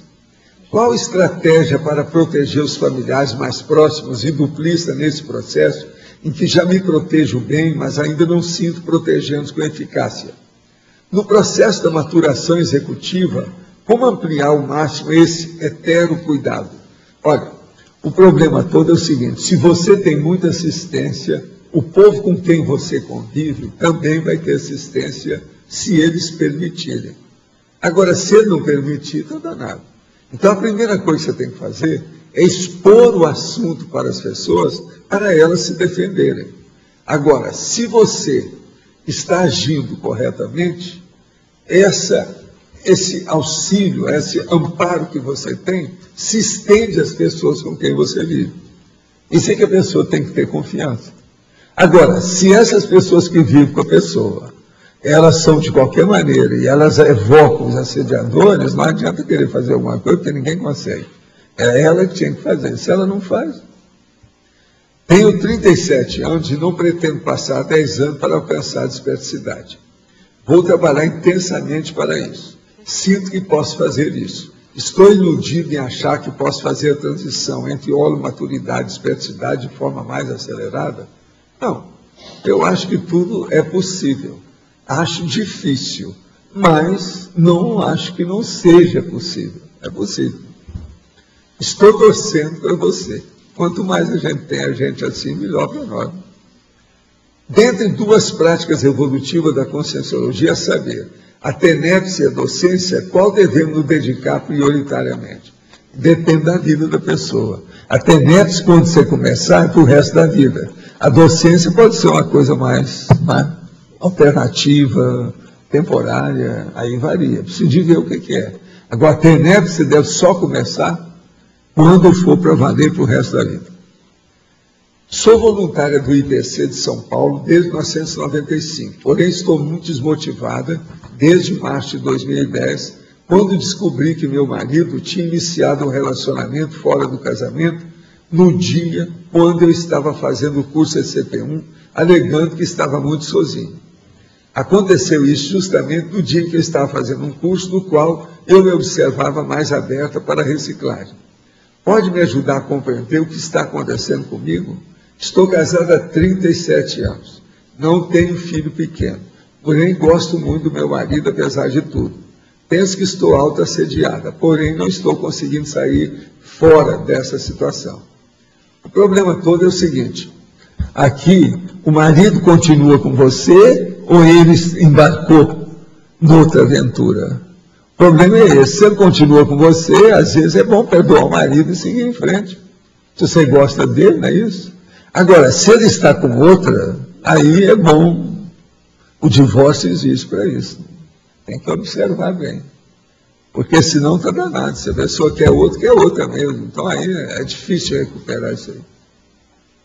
Estou tentando ajudar uma prima alcoólatra, fazendo tenepse e ajudando de todas as maneiras, mas ela não quer se internar. O assédio da casa dela é uma coisa terrível, inclusive porque o marido dela também é alcoólatra. Agora, ela me telefonou perguntando se deve receber em casa uma pessoa que já faz jorei. É uma boa. Será que isso pode ajudar no caso deles? Como devo orientá-la nesse caso? Olha, o jorei pode ajudar. Sempre é uma coisa mais positiva, a intenção dessa turma é boa. Vamos ver o que dá, deixa a coisa ocorrer e ajuda, né? Vamos ver o que vai dar. Professor, aqui. Professor, você tem notícias de como está no extrafísico Moisés Santiago Bertoni? De quem? Notícias. Não. Como ele está no extrafísico, se ele já... O Bertoni, uma vez eu vi uma consciência que se parecia a ele. Foi logo que nós chegamos aqui. Você sabe, a primeira ida que a gente foi lá para ver as coisas do Bertoni, foi eu que incentivei isso. Eu sempre tive o Bertoni como um colega de pesquisa, né? Porque nós também estamos pesquisando as coisas da área. E aqui nessa área, foi o maior cientista que passou por aqui, mais sério. Agora, nesses últimos anos, eu não sei o que aconteceu.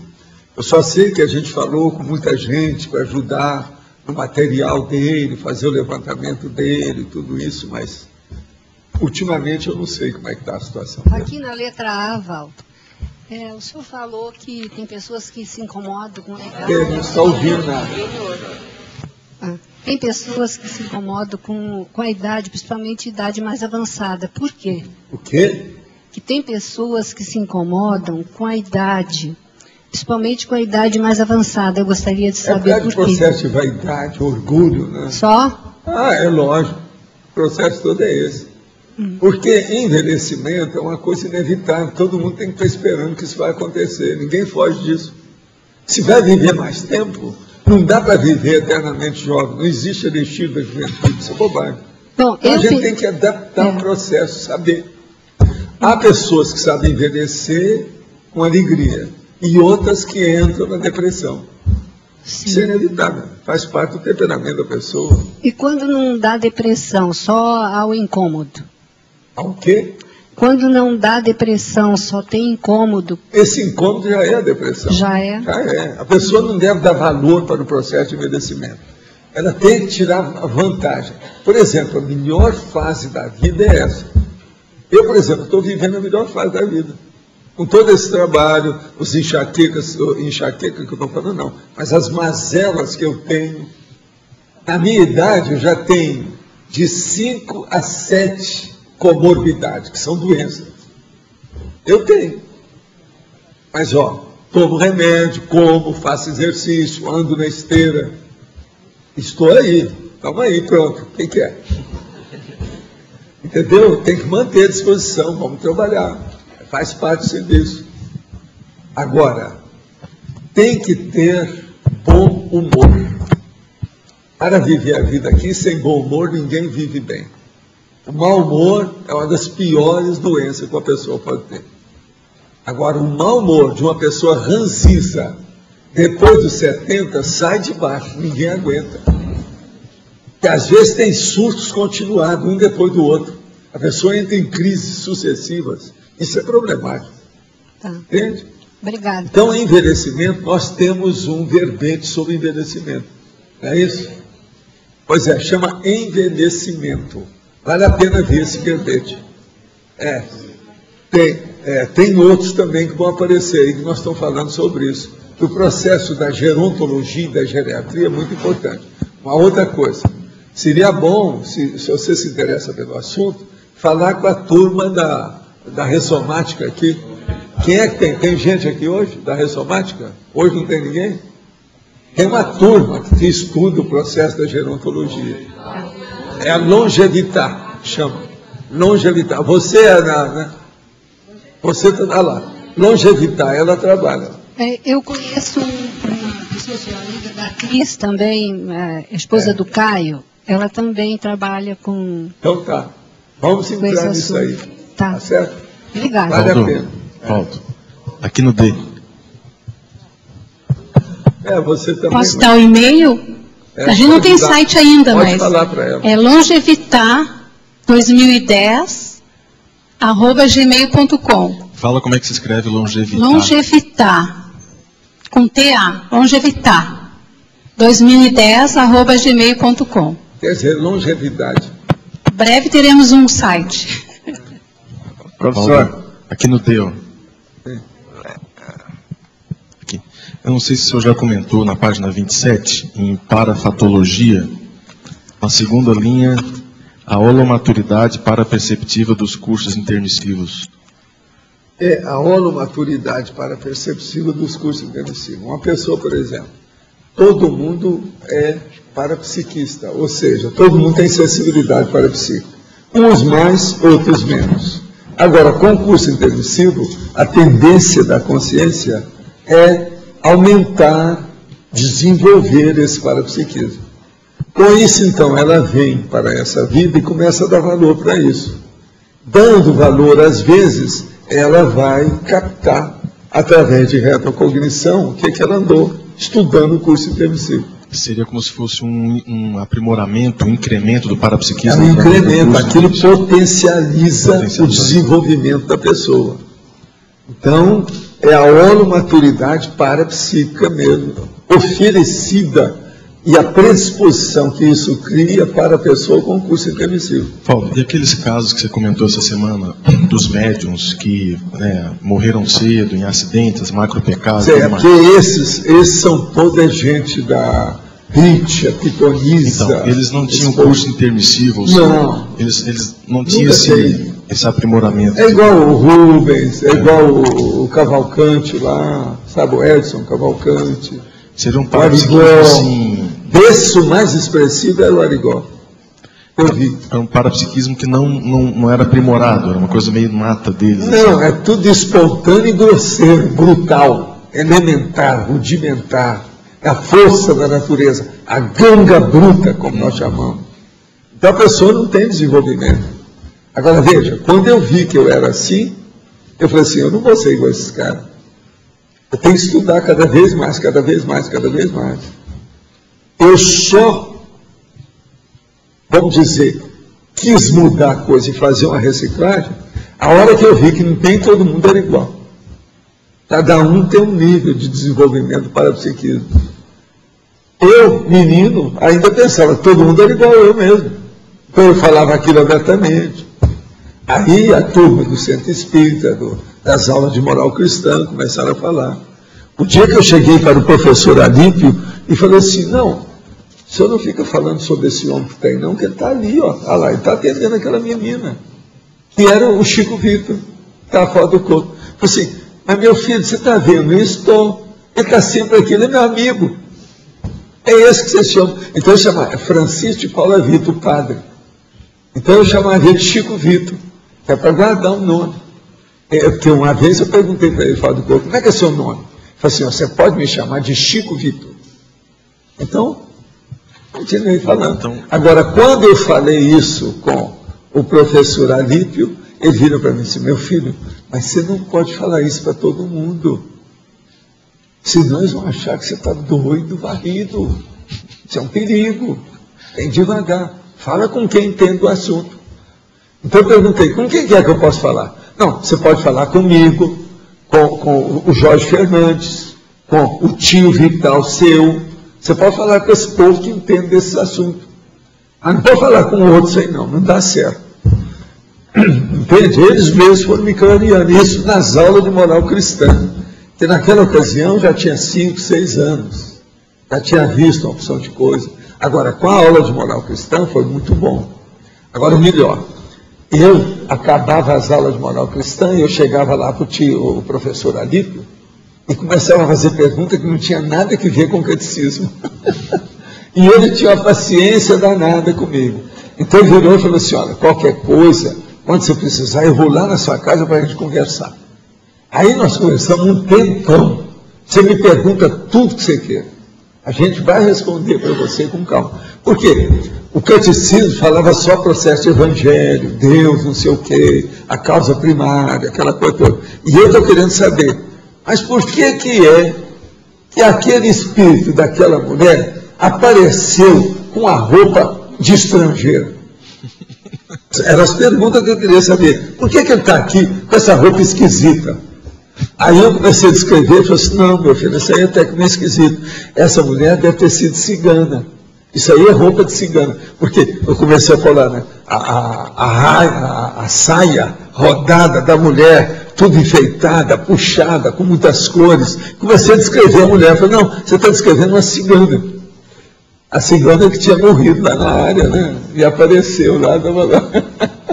Agora, Valdo, esse senso de responsabilidade com o curso intermissivo é um upgrade, um aprimoramento do parapsiquismo? Já? já é, né? E outra coisa, é um jeito também que às vezes os amparadores fazem para a pessoa ter mais rapport com o amparador. Agora, o curso intensivo sempre potencializa muito a pessoa nisso aí. Você veja quantas crianças vão aparecer aqui, meninas de 9, 10 anos, que a turma chegava para mim e falava assim, eles podem ir para o laboratório? Eu olhava a psicosfera, às vezes fazia até a voltar, que a pessoa pode ir. 9 anos. É um monte. Tudo é gente que fez curso intensivo, é lógico. Para chegar com essa, entende? Essa harmonia, esse equilíbrio relativo para aquela idade, dentro do processo. E outra coisa, a própria menina querendo ir ao laboratório para ver o que ia acontecer. Quer dizer, primeira coisa que ela mostrou, não tem medo. Isso é o máximo. Você está entendendo como é que é?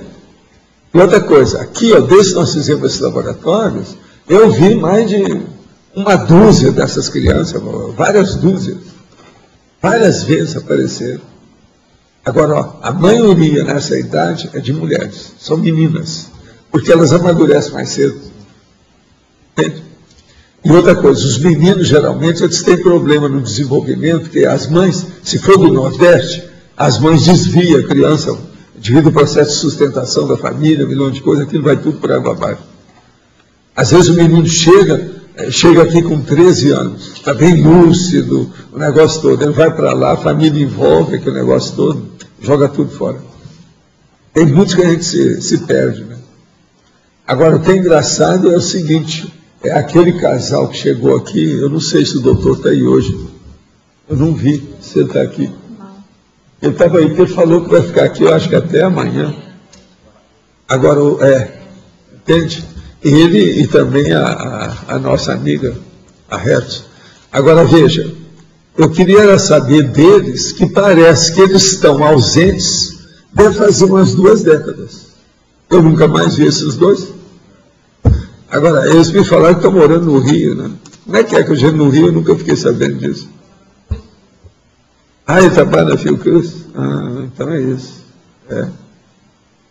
É interessante, eu quero depois conversar com ele, porque não deu tempo. Mas esses aí faz uns 20 anos que eu não via. E todos os dois têm muita força dentro da situação. E ela é uma grande parapsiquista, essa moça. Entende? Sim. Queria te perguntar uma coisinha. Você falou muito em ouro, hoje moedas de ouro, né? Isso tem alguma coisa a ver com o mito da transmutação do metal em ouro, da alquimia? Porque havia um sentido de qualificação. O processo de transmutação, você sabe, muita gente mexeu com ouro na época da alquimia. Mas o meu problema maior não era esse, não. O meu problema maior era o problema do meu pai, devido ao processo da prótese dele, mexer com ouro. O dentista do interior pegava os ouros velhos de todo mundo e depois ele colocava aquele ouro novo, através de bórax. A gente coloca e você purifica o ouro. Sim, agora em relação ao verbete, tinha muita metáfora, né? Metaforicamente, o processo de alquimia, essa esotérica, tinha a ver com a quintessência do ser, quer dizer, a maturidade, desenvolvimento do ser. Agora, você sabe, nós todos que mexemos com esses processos antigos, todo mundo mexeu com a alquimia. Alquimia é início do problema da ciência. Todo mundo mexeu com isso. Por causa dos elementos, né? Faz parte do serviço. Então, os nossos comerciais, por favor.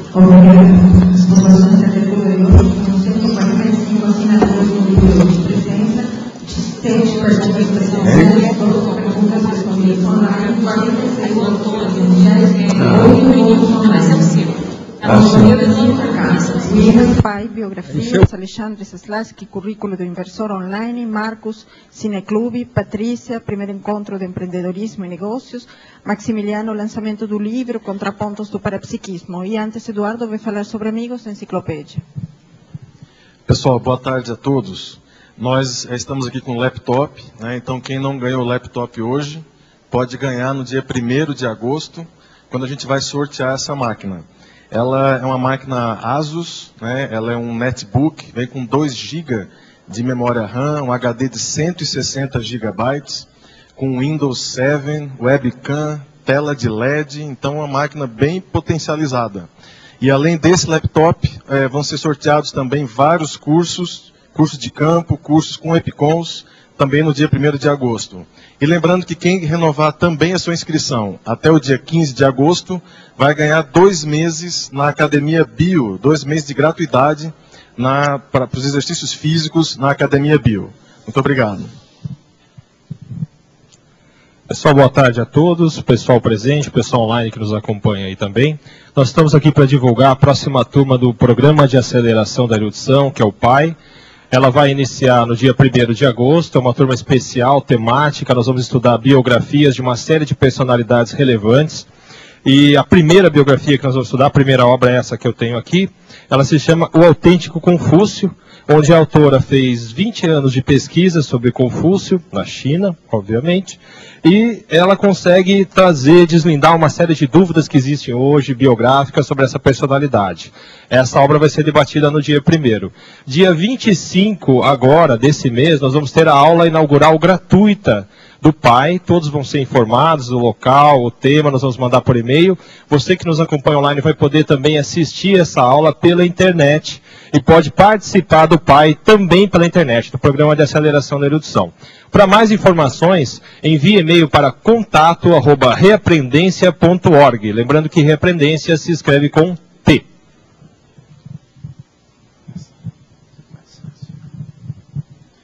Pessoal, boa tarde. Eu e o professor Alexandre estamos aqui em nome da Sinvex, convidando todos os tertulianos e teletertulianos para o curso Currículo do Investidor Existencial. Tá? Esse curso vai ser composto por 17 aulas, tá? Vai ser ministrado via internet, então não tem necessidade da pessoa estar aqui em Foz do Iguaçu. Tá? E será composto por 17 aulas que começarão no dia 14 de agosto e irão até o dia 11 de dezembro, ou seja, todos os sábados, tá bom? O professor Alexandre agora vai esmiuçar um pouquinho. Então, esse curso ele foi desenvolvido para sanar uma lacuna da formação, né, que a maioria das pessoas tem. Então, trata de vários assuntos, como reeducação financeira, planejamento de vida, né, fala a questão de intelectualidade, uma série de temas que podem ser de interesse de inversores, mas também de reciclantes. Então, para aqueles que não moram aqui em Foz e querem estar linkados assim, de uma maneira mais contínua, essa é uma opção. Né? Maiores informações, então, no e-mail cursos@asinvex.org. Obrigado. Então, gente, para quem gosta da sessão, né, do Cineclube, hoje não vai ter de novo, infelizmente. Mas o pessoal que normalmente comparece, está todo mundo convidado para o lançamento do livro da Sirlene, hein? O pessoal está estranhando que já não teve semana passada, mas a gente sempre dá prioridade para os eventos mais importantes e a gente está retomando no próximo domingo, então, com o filme Jordano Bruno. Obrigado. Boa tarde a todos. O Discernimentum e a Unicim convidam a todos para o primeiro encontro de empreendedorismo e negócios que vai acontecer neste sábado, dia 24 de julho.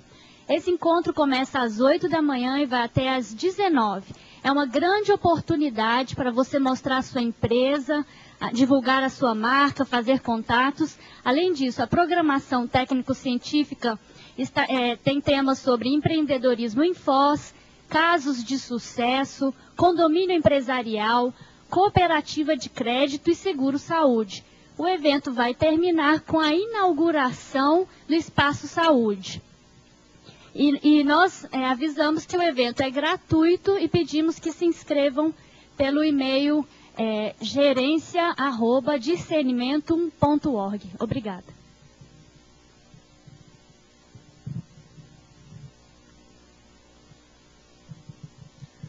Boa tarde, pessoal.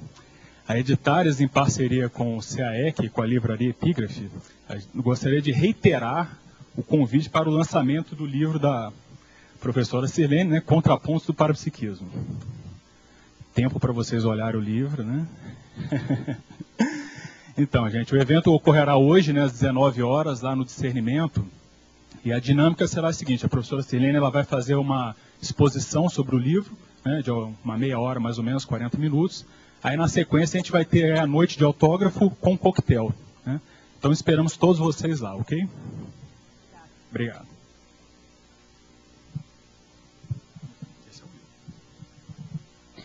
O verbete eleito para amanhã é saber e especialidade serenologia. Obrigada e boa tarde a todos.